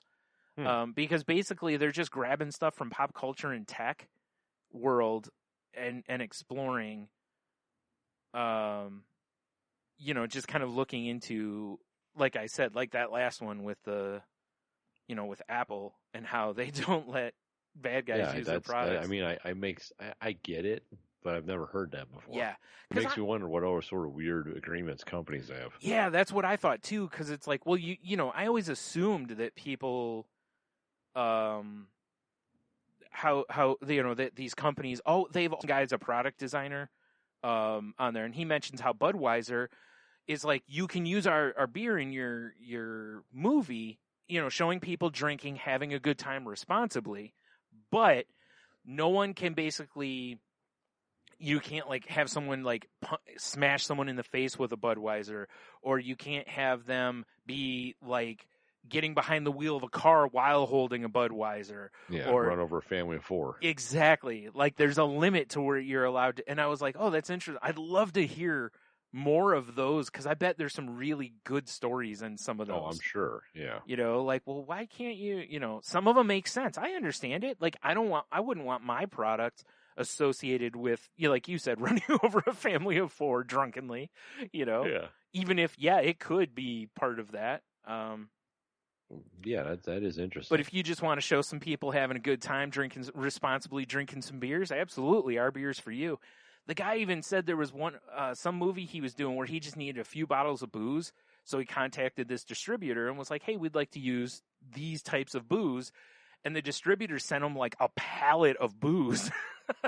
Well, that seems, Brian, we're working on a movie, right? Yeah, right. And he's like, that made for a great rap party. I was like, shit. Okay, here we go. So here's the 4 episode titles, right? Okay. The first one is, can a video game pandemic save us from a real one? That's the one with Warcraft. The second one is 24 to Knives Out. Do Apple phones or iPhones spoil TV and movies? The next one, which is right up your alley because you brought it up on this show, which is why can't we see butts on Disney Plus? Which is a really good listen because it gets into a lot of morality stuff about like the fact that Touchstone Pictures, which was created by Disney, was created so they could launch Splash. Because they didn't want Splash released under the Disney name because it was a more, because it's got a butt in it and more mature themes and whatever. And they also were talking about how clearly someone at Disney has to make the decision of some of their older movies have disclaimers that say, hey, these show things that are things that are no longer okay culturally. Right. Type of thing. Song in the South. Well, they don't have that on there, but yeah. I'm just as an extreme example. Right. But then would look at Splash and go, well, we cannot have a butt crack in there. Absolutely cannot. Well, we cannot show this delicious buttocks of right. Daryl Hannah. We can only show this extra CG hair. And the one guy even mentions, he's like, Disney owns Hulu. Why don't they just put it on Hulu and not worry about it? Also true. And it's an interesting talk in there about how Disney basically has created their own problem here, because now they have to go through and decide what is Disney friendly and what is not. And Right. is it friendly enough that we can put a disclaimer versus like Splash to where they have to CG hair over a butt crack? But So dumb. but they leave the idea of that this mermaid who's essentially brand new to the world, like immediately has sex with a human, you know? I mean, Mersex. Yeah, Brian. it's so, you know, it was a very interesting listen too. And then the newest one is, how does Animal Crossing's black market reflect the real world economy? And that was really, and that's a good listen too. Yeah, because people have gotten to where they're putting out like real money to get, there's this one villager or whatever, and basically people are selling this villager to others. So it's literally trafficking. How is that? How do you even sell I a have villager? I don't no understand. idea, but I guess there's some way you can transfer someone from your town to another town. Maybe you like, hey, go visit this town with me, and then you don't get them to come back. I don't know. But I guess there's some new villager that's like in high demand, and it like people are making crazy actual money, not just bells, but legit money off of it. That's one I don't. Animal Crossing's fun. To be fair, I haven't visited my island in probably 3 months. Oh, dude, your island is just a forest now. I'm sure, yeah, it's trash. Probably everyone who lived there is dead. At this point, I would just burn it down and start anew. Yeah. It's similar to going back to Jurassic Park, you know? Yeah, exactly. Probably a couple dinosaurs roaming around. But what I don't understand is who is that invested? It's like, oh my God. So many people. You know, I don't know. I can't even think of a name for this random character. Yeah, I don't even remember. Like, oh shit, Bonzo or whatever. I got to get him on my island. Like, Yeah. why? Like, I don't know. He's a chupacabra. You know, I think they're cool. That would be pretty cool, actually. But I mean, because that's all. You know, who cares? A lot of people, though. A You lot know? of people. Yeah. I You know, what man. I'd like to do? I'd like to take the little Animal Crossing SD card and snap it right in front of them. It's an interesting point because, you know, the game kind of has its own, you know, because it has the stock market, you know, Yeah. and everything. So you're literally, you know, it's encouraging you to make money in the game, you know, and the main reason for it, of course, is so that you can buy things to decorate your area and whatever. Oh, pay off that rat bastard Tom Fucking Nook. Pay off him, yeah. But it's gone beyond that to where, you know, like there's people who post their daily turnip prices, and, you know, essentially you have to pay them to get access to their island. You know, like there's all sorts of that stuff out there. Like people, whether it's in-game money or real money. Yeah, it's just crazy to me. It is. I know. I've never been the type that I care that much. I would just keep grinding until I have the money I need. You know, I'm not. Yeah. Like I mean, you know, what? like if we're I made playing a bunch of money in Animal Crossing because I bought a bunch of turnips and my prices were awesome. I was like sick, and I sold them. Yeah. And then but weird, I'm in the hole for a lot of money because I got the next upgrade to the house. Yeah. And Tom looks like, well, it's this or your firstborn. I'm like, oh, all right. I mean, Bye, firstborn. Logan. Yeah, I mean, pretty easy choice. Easy choice. Yeah, but you only have two, so you got to make sure, you know, like, because if he goes, okay, well now you're secondborn, it's like shit. Now I'm out of collateral. You know, Yeah, for a exactly, third, like right? for a third one, what are you going to do? But you I know? do have a dog. That's true. Or you could kidnap some children. You know. Also true. They're pretty kidnappable. Yeah.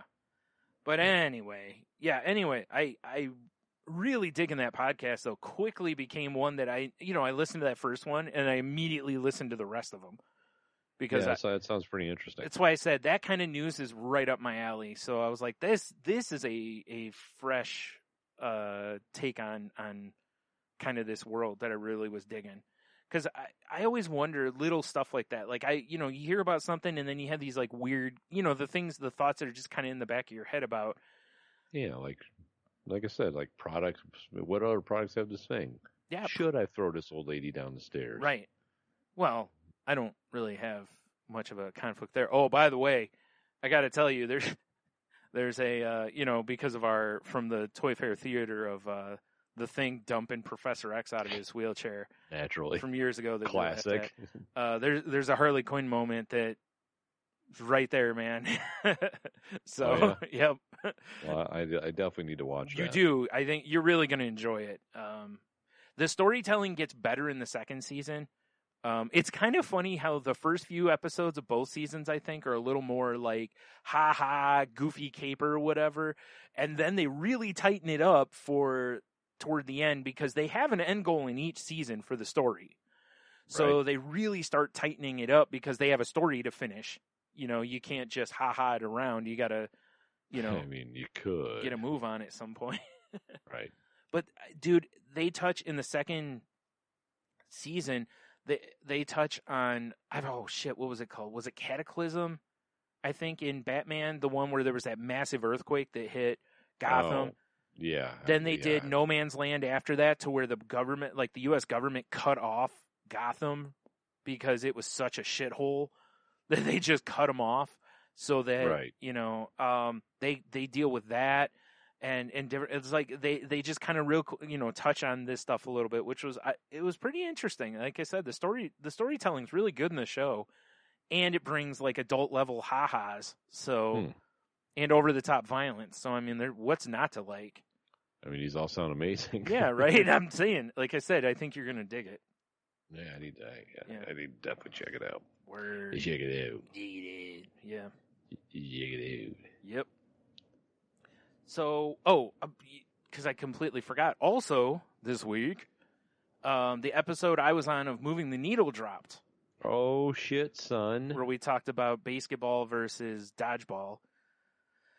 And, I've been retweeting links to it. So if you follow us on Twitter, there's been links there. But I'll also throw a link to the show in the show notes if anyone wants to go listen to it. We had Nice, and everyone should. It Yeah. was, a little salty language magic spreading around the internet. Damn right. And, had a good time on that show, like, once again.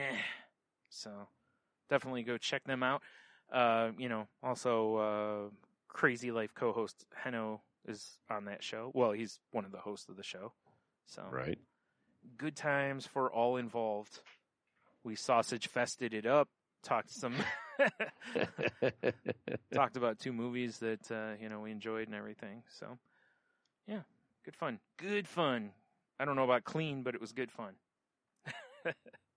Actually, it was funny because as the episode goes on, like I think I inadvertently probably went from them being kind of a PG-13 show to where maybe I brought a little R content. And Well, I mean, you brought a little salty language. yeah. Well, it was funny because toward the end, because I think Sean or one of them is kind of like, because the content was getting, naughtier, and I was like, for more naughty content, head over to Salty Land. Excellent choice, Brian. So, because accurate. Yes, excellent. Yeah. So, I got to send you this link so you can look at this. Oh, So, yeah? first of all, I saw last night, did you know there's a G.I. Joe video game coming out? No, I did not. Yeah, it's called G.I. Joe Blackout. If you just go to GIJoeBlackout.com, it'll pull up the trailer for it. And I gotta say, I don't know how I feel about the game. Might be something okay to play. It looks like it's gonna be a $40 title at launch. Okay. I'm not exactly sure how to describe it. But it's gonna be on all the consoles, it looks like. And there's going to be co-op and PvP, and looks like you can play some of the stories from both sides, which I dig. That's kind of fun. Because I always hate games like something like this. I should get the choice between Cobra or G.I. Joe. But Accurate. it looks like the multiplayer is going to have Capture the Flag, Assault, King of the Hill, and Deathmatch. So it's like a shooter? Like a first-person shooter? I think it's a third-person shooter. That would make more sense, because they can kind of see the G.I. Joe dude. Yeah. But I don't know. I hadn't heard a lot about it.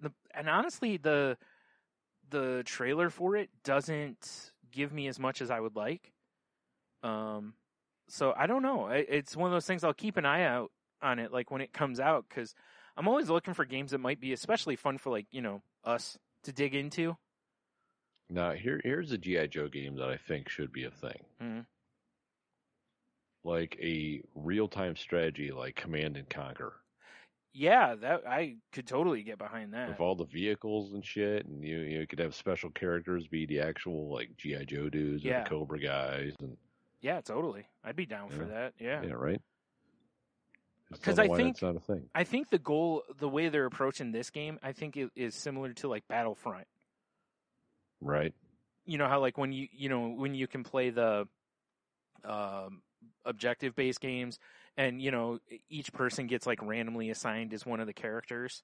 Yeah. So that's my goal or my theory here, but I don't know. Like I said, I saw it and I'm like, okay, well, I've been kind of surprised there hasn't been a G.I. Joe game, but we'll see how it turns out. Like I said, I'll wait till I think it comes out in October. Wait till it comes out, look at some ratings for it, Yeah, I mean,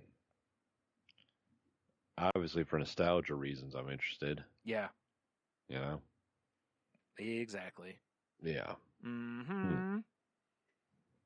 Yeah. I And- don't know. And the price point's good on it, At $40, I'm more likely to jump on a game.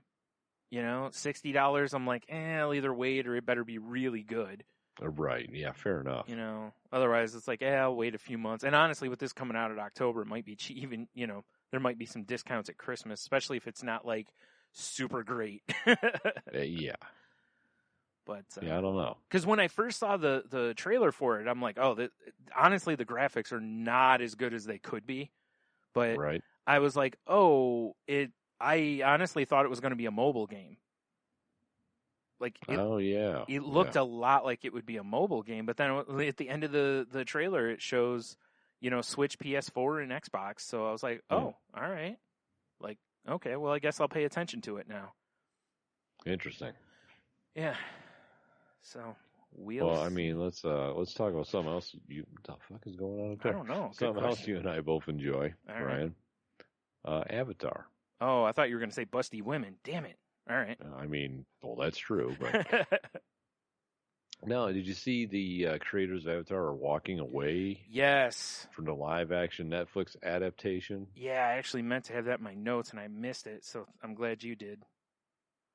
Yeah. Yeah, that makes me sad panda, I'm not going to lie.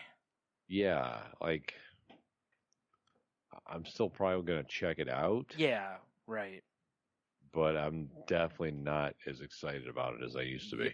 Same here, because when you hear that the original guys were like, hey, here's the, feeling and blah, blah, blah, we think it should go in, and Netflix basically goes, nah, we're going to go this way.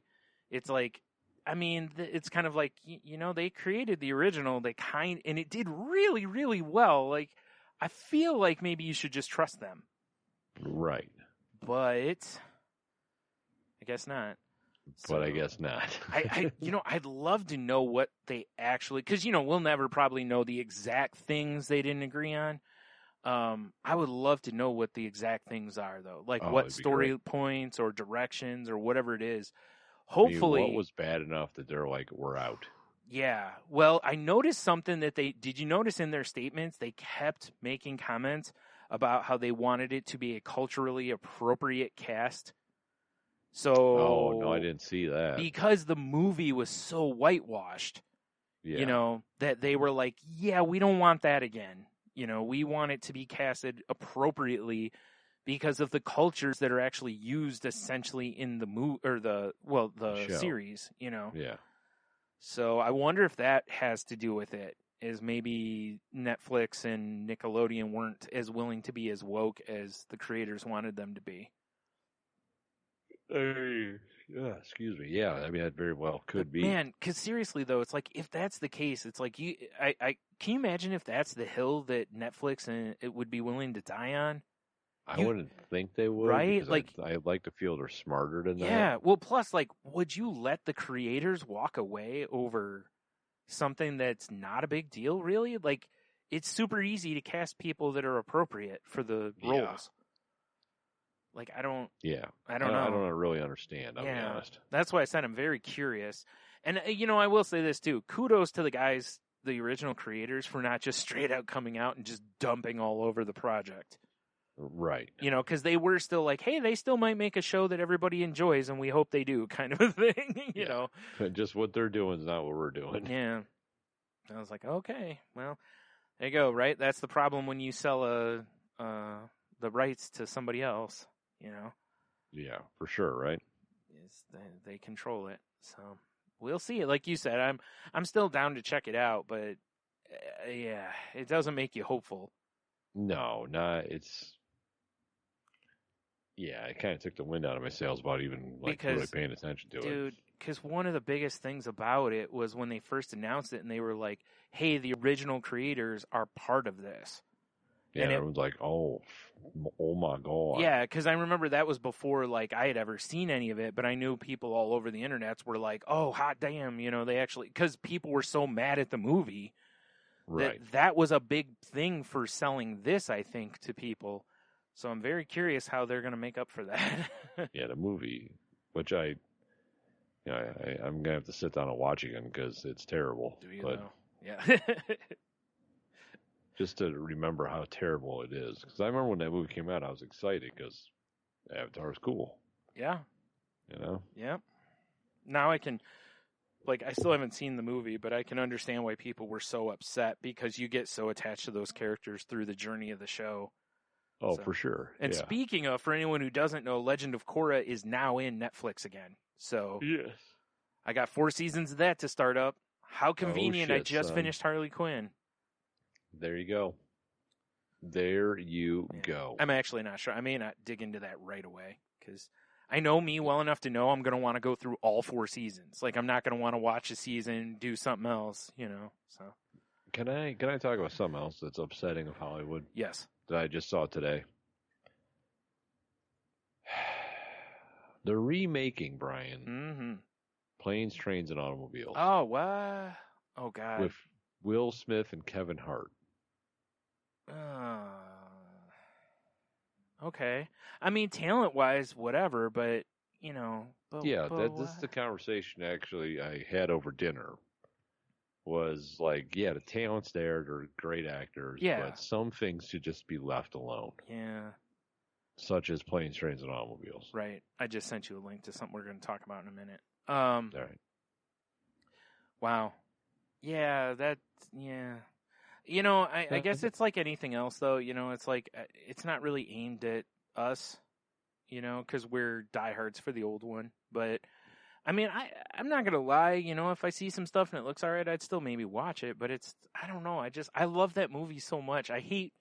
That's the part I think I have the issue with remakes, is that when it's a movie that you love so much, but you forget that it's not going to ring well to younger people, you know, because you think about it, we're very much that transition generation to where we had computers and stuff and things, technology from the point we were children to the point we were even 20 to then 30 has made massive leaps and changes. Yes. So the world is so different that a lot of movies from our childhood just don't ring true anymore. You know, not just because of but because of how the world is shifted drastically technology wise and stuff. So, you know, cause think about it, in Planes, Trains, and Automobiles. I mean, think about, you know, there's so many more ways to get home now. You know, I mean, it's so true. You know, it's so that maybe can give them a fresh take on it. So I don't know. I'm with you though. Like at first blush on it, I'm like, oh, come on, you know. But well, and it's like I kind of in my head, like Will Smith is going to be Steve Martin because he plays a better. He's the straight man for sure. Yeah, Kevin Hart's got to be. And I love Kevin Hart, but he's no John Candy. Yeah. Like you know, obviously, I don't think I'm spoiling Planes, Trains, Automobiles, but it's revealed at the end of the movie that, you know, his character is basically just like a lonely kind of a loser dude. Yeah. Kevin Hart's like, you know, not John Candy. Right. Like, I don't think he could pull off being like the lonely loser as good as John Candy could. Yeah. Yeah, unless they don't go that direction, I guess. I don't know. And I mean, I would assume he's not going to be a shower ring salesman or whatever. Oh man, I hope so. It's just, I don't know. That like actually, sometimes... see, that's the kind of stuff I'm talking about, right? Like that stuff doesn't really that's not going to ring home anymore. So you got to come up with a new job that's sad, kind of. I mean, and I don't mean to, besmirch anyone who's a shower ring salesman, but, like you need something like you were saying that fits into that sad loner kind of thing. Like it's, when you hear someone say, "Oh, I'm a shower ring salesman," you're like, "Oh," like that's not, you're not blowing anyone away at the high school reunion with that, I sell shower rings. I don't know, man. Yeah. Yeah, I don't know. Yeah. I'm not feeling it right now. Right. Like you said, maybe that's what I said too when we're eating dinner. I'm like, I have to see a trailer. Yeah. Because maybe the changes that they make it feel, current and to where it ends up feeling like a different movie, Right. Then I don't have as much of a problem with it. Because like if they were just doing a shot-for-shot remake, it'd be horrible. Because it wouldn't work. Because like you said, and no diss on Kevin Hart, but he's not John Candy. It just wouldn't. Not John Candy. It's not the same thing. It wouldn't work as well. Yeah. And I don't know if Will Smith's going to be as good as Steve Martin in that kind of role. But if you shift and don't compare it to them and just let them have their own, own thing, their moment, maybe it'll work. I don't know. Yeah, I am a little surprised though they went. I mean, I know Kevin Hart's a big name, a good draw and everything, but I'm surprised they didn't go with somebody who's more John Candy-esque shape-wise. Like they didn't go Rotund. they didn't go with like Cedric or something. I don't think Cedric's is relevant anymore. No, that's what I'm saying. I mean, he's got a TV show on like CBS or something, but yeah. Yeah, but I'm pretty sure we do too. I could be wrong. No, that's what I was saying is like, I understand Kevin Hart still, he's the big draw. He's Kevin Hart. Yeah. So. No, I agree 100% because that's like, I look at Kevin Hart and I'm like, he's just not, John Candy just looked like that kind of guy. Yes. Yeah, he really Hart did. Looks like the guy that spends 43 hours a week in the gym because he does. Well, or whatever. That's what happens when you work on movies with The Rock. That's true too. Yeah.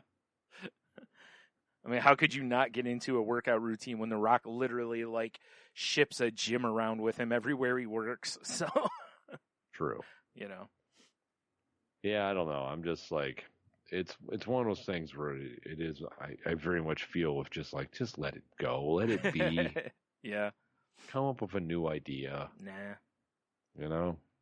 Stop making remakes. You know what is interesting in the whole remake versus new property? Because in the world of like snack foods, it's lower risk to create like a different flavor of Cheetos than it is to come out with a new snack product. Yeah, right? For sure. Because you still have the Cheetos name on it, so it's going to sell based on that alone, right? Yeah. So it is interesting, though, in Hollywood because you have so many people that when they hear about a remake, they're like, versus a new property kind of a thing.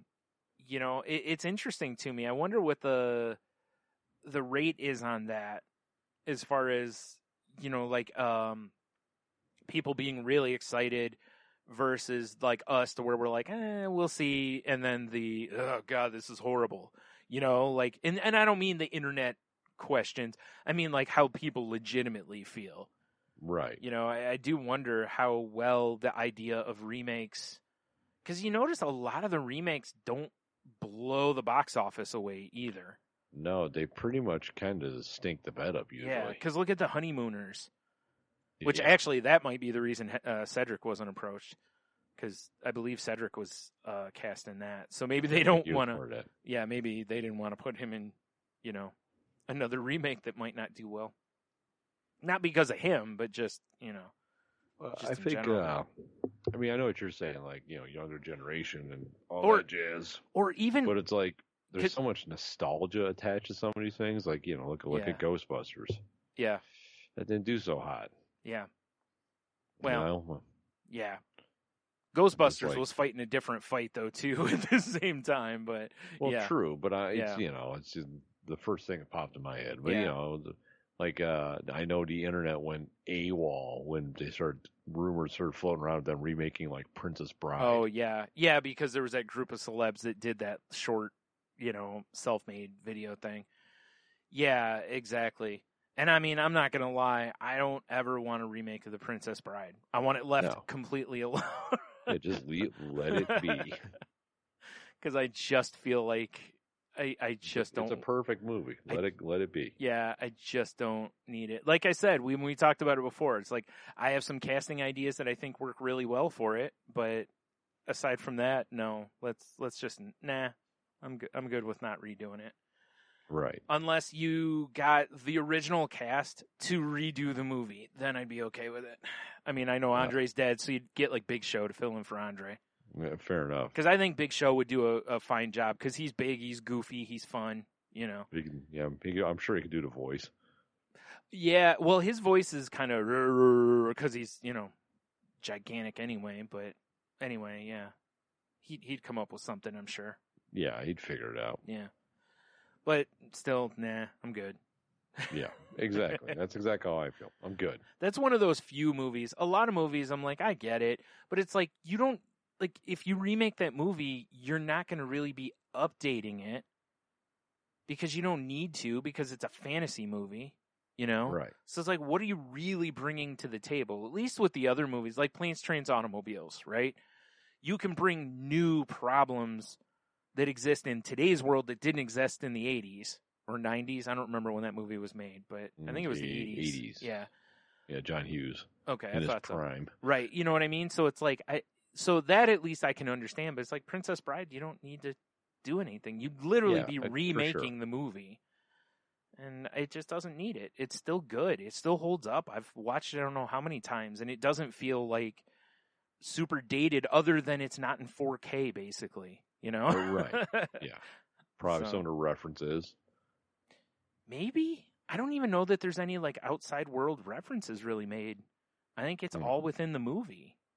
You know, because it's a fantasy. It's kind of like, you know, in 10, 15, 20 years, if someone's like, hey, we should remake Lord of the Rings, and you're like, why? You know, like... They were already done perfectly. Like, what are we, you know, I mean, unless you're just going to make them shorter, what do you do? That's travesty, Brian. We're only watching the director's extended cuts here. Oh, God, the ones that are like 12 hours long a piece? Yep, I have all three of them, baby. 17 hours of saying goodbye. Yep, exactly. You wake up, you're like, did I even fall asleep? It looks like it's the same. Yeah. Anyway. Yeah, good shit though. I don't know. Well, you know, hopefully it's funny. Hopefully they do a good treatment on it and it ends up being something worth watching. I mean, I hope so, because you know how it is. Like, nobody really sets out to make a bad movie. They all try. They think they have a good idea and they think they're going to try. After watching Sharknado, I'm convinced they're trying to make a purposely bad movie. Aside from anything that's on Sci-Fi, nobody's trying to make it. Okay, fair enough. Or Hallmark. Or Lifetime. Oh, man. So, you have anything else? I got one more thing, but it's a shut up and take my money. I'm tapped out myself. All right, so this is kind of a shut up and take my money. Oh, my soundboard turned off. God damn it. Jeez. Shut up and take my money. Perfect. I sent you the links. I don't know if you've looked at it yet. It did not come through, my dude. It didn't? Did not. But it's in the chat. Not in my chat. What? Yeah, dude, I'm telling you, my Skype, my laptop, the whole situation is garbage. All right, what do you got? Okay. So this is it's on Kickstarter right now. It's got 17 days left to go, and it's a board game design starter kit. Okay. And it comes with like markers, game pieces, dice that are blank. And it comes with other like kind of like coin looking things and some whatnot. And basically the concept of it is that you can create your own game out of the kit that it comes with. That's interesting. Yeah, it comes with, let's say, a large white box with a removable sleeve, which is unnecessary. 100 cards and card sleeves, 10 card stands. A bunch of meeples. Yeah, 12 regular dice, 12 large cubes, 5 blank dice, 40 normal cubes, 20 meeples, 4 large meeples, 12 discs, 5 dry erase markers, ruler, dry erase board, dice stickers, plastic baggies, tokens. It says fail faster early playtesting guide and how to design a board game booklet. And then digital files, which it said will include card templates, titles, boards, etc. You'll be able to download, edit, and print. And then there's other stuff that can come in the upgrades and whatever, like cloth bag, more meeples. I mean, more dice, all this kind of stuff. But I thought it was really cool because, I know a lot of people are still looking for stuff to do with their kids. Yeah. Since a lot of us are still stuck, essentially stuck at home. Trying to see where it is for the rewards, like in order to get an actual. Dang it. There it is. Okay. If you pledge 35 or more, you get the starter kit and then access to the pledge manager, which I don't know what that is, but, and obviously if you pledge 50 or more, you get the starter kit, the upgrade pack, and then access to the pledge manager, which again, I don't know what that is. But anyway, so they have other rewards and stuff, but I just thought it was kind of a cool thing. And it also looks like they are, sorry, I'm trying to find this thing. I think it actually, I think you can, I just blanked all of a sudden. I think it helps, like they're donating money to help fight homelessness also, I believe. Yeah, I saw it at the top of the page. That's what I was looking for. Board games for the homeless or something like that. And since wouldn't it be a bummer if like board games for the homeless was you just give them copies of Monopoly and they're like, oh. Yeah, right? Shit. Also, like it points out in there, you can, since it's, uses dry erase board stuff, a lot of the stuff is really reusable. Yeah. So you could create multiple games and stuff with it, or it's pretty cool. Yeah, I thought it was kind of neat, Yeah. I I haven't seen anything like this before. Right, and the price point I thought was good on it too, because when I first saw it, I'm like, oh, it's probably gonna be like $70 or something, like something, and I was like, oh, 35, really not bad, because most board games are around that price now for any level of it. Yeah, and, not wrong, right? And it also kind of hit me with some nostalgia, because I remember you and I used to just get out like notebook paper and shit. We created our own games. Oh yeah, for sure. Back when we were little children, so I thought this actually might be cool for people if you have kids that like to do that. This might be kind of fun for the kids to actually feel like it's like a more legit version of their game, Yeah, it's pretty dope. Yeah. I'll be honest. Yeah. So there you go. Boom. Yeah. Pretty cool here, Brian. Pretty cool. Shut up and take our monies. Oh yeah. There you go. Shut up and take my money. Yeah. All right. So I guess let's do some Q the W. Oh shit, son. So, I don't even remember what it was last week. Do you have it? It was, other than Bugs or Vermin, was a sure sign you're in a bad restaurant. Yeah. Got all kinds of action on Facebook. On Instagram, not so much. Yeah. But Face Page, man, straight blew up with this one. Yeah, I don't think I got any responses on our Twitter or like my Instagram or Twitter, because I retweeted it and stuff too. Yeah, fair enough. Well, this is from our boy, Big Dev. You mean Big Dave? Big Dave. He says, the signs of a bad restaurant. 1, everyone, staff and patrons, is white. And it's an ethnic food establishment. Accurate. That's very accurate, yeah. 2, there's no wait during peak hours. Strong. That's a good point, yeah. And 3, when anything on a menu other than fountain drinks is quote-unquote bottomless, excludes Brazilian steakhouses. What about titty bars, Dev? I mean, bottomless titty bars, that seems pretty sweet. I mean, if there's something on the menu at the nudie bar that's bottomless, I feel like that might not be all bad. Yeah, right. Might be, though. Depends on where you go. But he also included signs of a killer restaurant. Okay. So, number 1, you find yourself questioning your life choices walking up to the entrance. Yep. Yep. We've said that before, definitely. Like, am I going to get HEP or am I going to get a good meal or both? Yes, exactly. 2, places written off as dives by bartenders who drink Johnny Walker and Red Bull. Tony knows what I'm talking about. I do. That happened in Cincinnati when we're like, what's good to eat around here? And we're like, what about this place over here? And the guy's like, nah, that place sucks. Don't go there. And he was drinking Johnny Walker scotch and Red Bull. And we ended up going to that restaurant, and it was an amazing, I want to say it was Turkish, I think. I don't know. It was fucking delicious. He just probably didn't like it because it wasn't like cheeseburgers and french fries. Probably. Yeah. 3, he has to put on his good pants.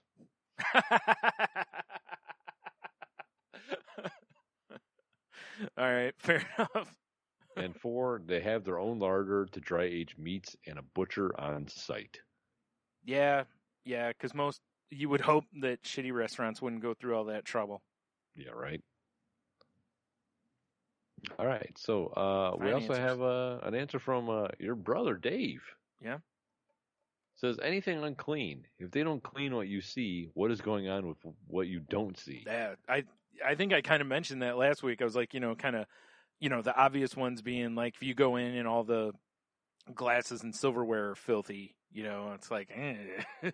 Yeah, exactly, right? So, yeah, that's a good one for sure. And then another. Do you know what's amazing though? Have you ever noticed how many people don't really look at that stuff? Like people just dawdle through life, Brian. Yeah, just unroll their silverware and whatever, and just drink out of the glass without even looking at it to make sure there's not like a fry in their beer or something. Classic. And then your nephew chimes in, Mike. He says, lack of other customers, dirty menus. Yeah, there is. I hate when I go into a place and they hand you menus and there's just whatever all over that menu. Yeah. It's like, yo, that's so gross. Like I always feel like when menus come back, they should get wiped down well before they go back out. Well, you don't have to worry about that now. Yeah, that's true. A lot of places with the paper. Either disposable paper menus or just QR codes in the middle table. I ain't mad at that. I'm not going to lie. You know? Because from working the years in the video stores, man, it's like, God, we don't know what all we touched. Oh, I know some of the stuff I touched. No, that's what I'm saying. Yeah, we know some of it, but we don't necessarily know all of it. And, I mean, how often did you wash your hands while you worked there? Mine was all the damn time. Yeah, there was always hand sanitizer on the back counter. That too, yep, exactly. Yeah. So, yeah, I'm kind of feeling the same way about restaurants. And, like you said, at least I don't have to worry about it as much now. Right. So then Michelle, she chimes in, when you're on vacation, the restaurant is filled with tourists. And then on the flip side, if you walk in and it's only filled with locals, it's banging. Yeah. That's a good point, because I know that's our move, as we've done various times when we've been places. It's like, hey, where do we need to eat here? Yeah. You tell me where to go. Right. And you'll notice if all of the, like, Anthony Bourdain's and, oh, shit, I can't think of the other dude's name. But anyway, the traveling chefs, or whatever, they'll always ask the regular people there, where do I need to eat? That's how they end up at or like, diners, drive-ins, and dives. That's how he ends up at all those places, is because they're like, hey, send us where we need to eat, basically. Yeah. And you don't end up at, random chain place. You end up at one place that's been there for like 40 years in some closet, but they haven't changed a damn thing in those 40 years. Yeah, exactly, right? And the food's amazing. So, yeah. Which this one, I haven't read all of them yet, but this one could be my favorite answer. All right. And you'll understand why, Brian. Okay. This is from Brigger. All right. Jason Brigger from Hobie. He just simply says, it's named Olive Garden. But when you're there, you're family. Yeah, fuck that place. And then Jeff from Hobie, he says the health department F rating in the window. That's a good one, and I didn't think about it because we don't really do that here. Yeah. Like the places here don't have that. Like we can look up the grades, but they don't do the big letter in the window thing. And, right. I was watching Ridiculousness one night, and they were talking about it a little bit, and the one guy was like, he's like, I always want to know what the violation is. He's like, sometimes I'm willing to let it go a little bit. Yeah, right. He's like, if I see a rat dancing through the food, probably not okay, but, and I was like, I think a lot of people would be that way. Like, if it's your favorite place, picture your favorite restaurant, and they got a violation, but you're just like, it's not that big a deal. Like at home, I would whatever. still eat that food, you know? Like, okay, so they didn't put plastic wrap on the shit overnight. It's fine. Yeah, right. Yeah. Now give me two vats of that. Yeah, exactly. Our old buddy Jason Morrow, he says a singing staff. The only exception I think I've had to that would be I really had a good time when I was at Ed DeBevick's in Chicago, and they sang, and they were super rude the rest of the time, and it was just fun. But realistically, the food wasn't great there. It was fine. You know, it was tourist. There for show. Yeah, it was a tourist location food. It wasn't the best, but it was fine. You know, Right. but or otherwise, I'd probably agree with him because I hate when I go to a place and the staff has to sing. Yeah, it's I always feel bad, honestly. Yeah. Yeah. I can't imagine if you had to like put on shows every so often. Like you're like, happy birthday, Ugh. happy birthday. God, I hate that. Yeah. Everyone's like, oh god. I hate those so much. Yeah. Ugh. Philip, former enthusiast guest, Mhm. he says a dirty bathroom. I've been in some good places with dirty bathrooms though, but I do agree with him on principle. Yeah, I mean, I'm the same way. Because if you're not cleaning the bathroom, are you cleaning your kitchen? That's, you know, Exactly. I'm very much, yeah. But I have been in some good places where the bathrooms are sketch. Oh yeah, I So- mean, I can think of a place right now that I've been to. I still gotta get you to it, Brian. Good old Stammers. They've got one of the best chicken and bacon ranch pizzas I've ever had. Yeah. And the first time I was there was literally just a giant gaping hole in the ceiling of the bathroom. Dude, that's just so people upstairs can hit the bathroom easier. I guess. You know, there's an office right upstairs. They just squat over the hole. Just And then Jesse, he says a lack of bright light. yeah, because I'm assuming he doesn't mean like mood Romantic lighting. atmosphere. Yeah, he's meaning like it's just dank. Yeah. Or If we they know anything about Jesse, he enjoys the dank. yeah. Or they just have like one in every 5 lights actually works in the place, you know. Yeah, exactly. Like no, it's just mood lighting. I'm like, no, motherfucker, that's because you're cheap. Like Yeah, you that ain't mood lighting. You gotta pay your damn bill. yeah, I'll tell you what mood it's giving me. Get the fuck out of here.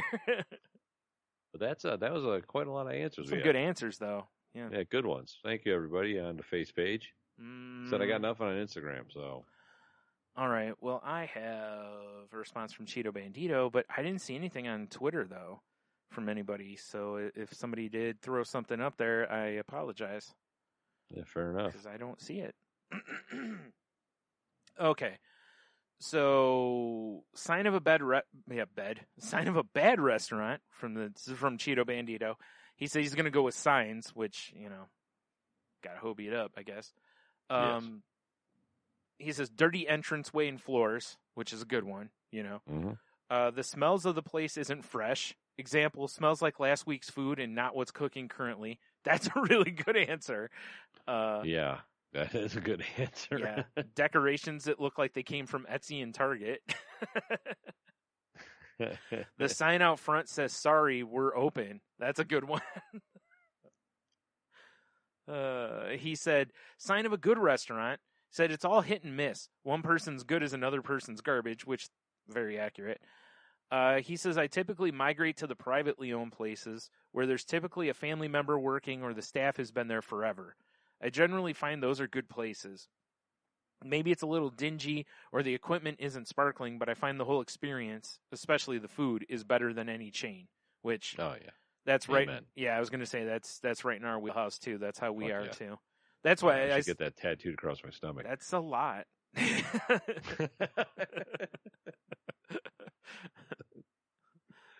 I feel like you might regret that one. Nah, it's fine. All right. It'll look sweet when I'm 95. Yeah. You gotta like pull, like, you know, and I'm acting like I'd be a person pulling my shirt up, but that's you just pulling the skin up so that it's I tight. gotta like unfurl it like a scroll. Hear ye, hear ye. Oh my god, how funny would that be?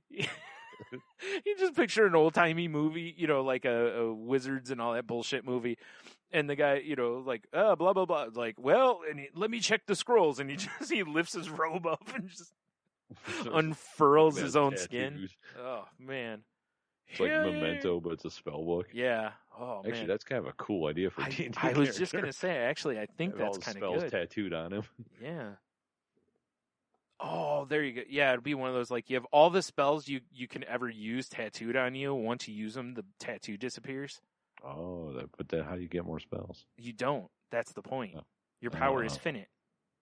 Yeah, and you have to be Yeah. super smart. You know, I mean, I 'cause can see that. once you use a certain spell, that's it. No more. It's over, Johnny. Yeah. Like, damn it! I knew I shouldn't have used that $10 off Uber spell.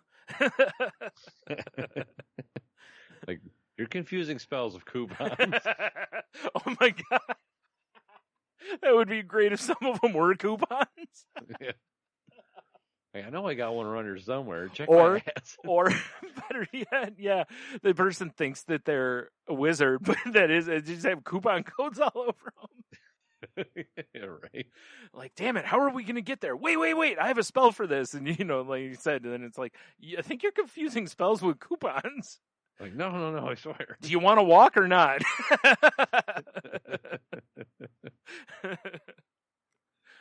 Oh, fuck. Yeah, you need to back pocket that one for sure. That's fun. That stuff might be right a there. fun one for some D&D for sure. Yeah. Oh, lordy. All right. That's... Oh, and then you could have like the singing staff. And it's a weapon that's like, you know, just sings to people on their birthdays and shit. Oh, God. Yeah, it just drives them mad. Yeah. Yeah, Man, I hate that so much. I know I said that already, but that's how much I hate it. that's fair. Uh, Totally get it. every time I go somewhere and I kind of sense it, you know, because obviously you're out near your birthday, you know, and you're like, some asshole in this group's going to do it. Oh yeah. And it's like, please don't. Like, I know they hate doing it, and I don't want to fucking hear it. Yeah, exactly. And I don't want attention drawn to me either, you know, like that. It's like, there's better ways. If I wanted attention drawn to me, I'd just, you know, start twerking or something. Well, hell yeah. Because they'd be like, For oh my fun. God, that guy's having a stroke. Like,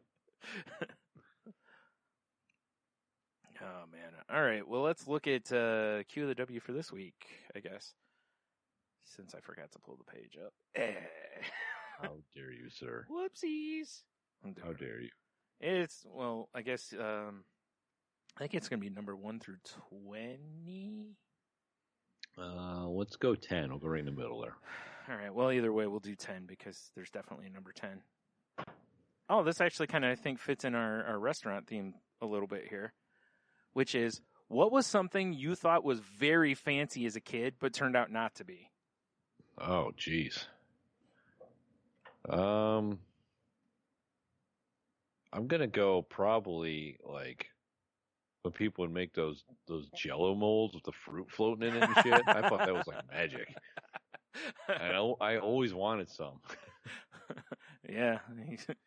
But in hindsight, that was just some white trash shit. Right. You're like, why is there mayo and olives in that? I don't know, but I gotta have I never it. had those kind Yeah. of salads. But yeah, you know, you have like the chunks of pineapple and the grapes. Yeah, like, right. Basically fruit cocktail. Yeah, I know. All it was is Jello and a can of fruit cocktail in hindsight. Yeah, that's all it was.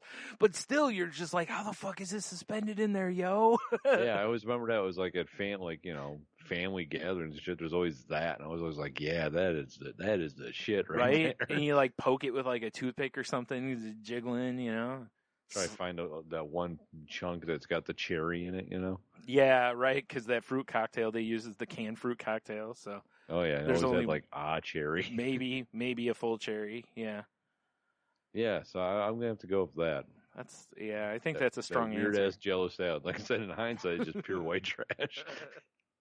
God, I'm trying to think what it would be. Mine would probably be something food related too, and it would probably be, I can't think of an exact example, but probably something more along the lines of, you know, like when, like, same concept essentially is like you're a little kid, you go to like the family Christmas thing or whatever, and somebody makes whatever, like hors d'oeuvre kind of a thing, not a real hors d'oeuvre, but you know what I mean, like something where there's like a tray of them, and you're Oh, just like, man, these are like, how they do this, you know, or kind of a, like, this seems so fancy, but it's really not, you know. I got one for you. Okay.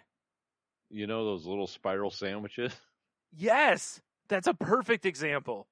Yeah, Like when, those as a kid, you're pinwheels. like, these are so cool and delicious, and then you just Yeah. realize it's just like, wrapped up tortillas, Yeah, basically. and you get home and you're like, "Ma, I want one of those," and she's like, "All the shit's in the fridge. Just make a sandwich." You're like, "That's not the same." Yeah, but it's not a cool little spiral. Yeah, it's similar to thinking that triangle cut tastes better than middle cut, on a Well, sandwich. First off, sailboats always taste better, so fuck off. Every time I make a sandwich, I still cut it in the sailboat. Why? I don't know, but I do. Yeah, right? Oh, man. I should order. Next time I get a sandwich from a restaurant, I should be, you cut that in the sailboats? What would be funny is it comes out with like toothpicks in it, like a sail on it. You're like, oh, that would be actually dope. like, wow, all right. Like, yeah, I'm coming back. My compliments to the chef. Yeah, this is cool. Clearly, this is a fancy establishment. Fancy. The only other thing I could think of would be any drink that came with an umbrella. Oh yeah, Because That's as a true. little kid, you're like, yo, like you get umbrellas with your drinks. yeah, it's true. That's very true. Like how wrong? Like you're a kid and you don't even get the umbrella, probably because it has a sharp toothpick on the end of it, and they don't want you to poke your eye out. But Right, accurate. it's just like, either that or on the same level, those little plastic swords that were used for like olives or whatever in drinks. Well, see, I mean, I had a different perspective on those because my mom was a bartender forever. Yeah. So I would go visit her and I'd just grab a fistful of those things. Yeah, and, I was suddenly gonna say. all my GI Joes Yeah. run around like giant rape eaters. Oh, for sure. I know. I personally experienced that. Yeah. Yeah, there you go. That's why I said I could see kind of in the same vein though as that, but the umbrella one for sure. I got it. We're probably taking people's answers, but I do have one more. All right. These are all food related. Yeah, that's the thing is I was trying to think of something that wasn't food related, but my brain immediately wants to keep going back to food. Yeah, exactly. I'm going to go with the Andes mints after dinner. Oh, yes. Because as a kid, I was like, oh, they're giving me chocolate and mint after. This is fancy This as is shit. I didn't even realize you sophisticated. could just buy those. I didn't either because I remember your mom used to bring us like ass tons of those Yeah. because, again, where she worked, you could get them. And, they bought boatloads of them because they were a restaurant. Yeah, for and, sure. And, yeah, and I remember the same thing. It was like, any place you go, or think about it, how many times people go to a hotel or something and they have the little mint on the pillow or chocolate mint or whatever, and it's like, ooh la la, Oh, like, fucking hey. yeah. Because I was like, I bet it's along the lines of when people see like the full, oh, dude, here you go. Here's a perfect one. When you used to go to the steakhouse and they would fucking make the like swan or whatever out of the foil. Oh, yeah. Like as a kid, you're like, dude, that's a This is talent. artwork. This is fucking, yeah. So. Like, I don't know if I can eat this. I'm just going to put it in the middle of the table Or underneath the seat of your car. Yeah. or underneath the seat of the truck to find it a month. To find That like wasn't a swan, by the way. No, it that wasn't. was a foil longhorn. Yeah, it was. I remember because I found it. Remember? Yeah, you wrestled that longhorn right out the Oh window my of the truck. god! I forgot about that. That's right, I did too. I just threw it out the window. Yeah, it made it someone else's problem. I was like, oh god, oh that took God. We might as well have had a dead body in that car. You know that scene in Goodfellas where Ray Liotta's like hosing out his trunk. Exactly. It was basically that. Oh Lord. Classic. Oh, so terrible. Anyway, so there you go. There's a bunch of answers from us. So again, the questions: what was something you thought was very fancy as a kid, but turned out not to be? So I like that one a lot. yeah, me too. I'm very curious to Can't hear wait to some see answers. people's answers. Yeah. Especially because, like through the eyes of a kid, like, or if you have kids, ask them something that they think is fancy and submit that as your answer. Yeah, I'll have to ask my kids when 'Cause- they come over for dinner. Yeah. Even you could, with your kids, you could almost probably propose it the way it is. Like, hey, what's something you thought was fancy when you were really little, but now you're Yeah. like, that's not that fancy. Yeah, that's exactly. I'm going to ask them. Now, here's the thing. I'm going to say it, even though I kind of was like, dude, it'd be hilarious if Brigger just answered the same thing this week. Olive Garden. Yeah. Because, right? When you're a little kid, Olive Garden seems fancy. As you get older, you're like, dude, it's just above like fast I food. mean, I can answer that truthfully because when I was a kid, Spaghetti Warehouse is like, oh, Boom. Perfect this example. is fine dining. Well, also it had the train car. Yeah, the trolley place. and Yeah. when I going there as a kid, I was like, this is the shit. Yeah. I'm surprised they're not like washing my face when I Right. walk in or whatever. Like, wait, you mean I can eat inside this Pizza Hut? Fuck.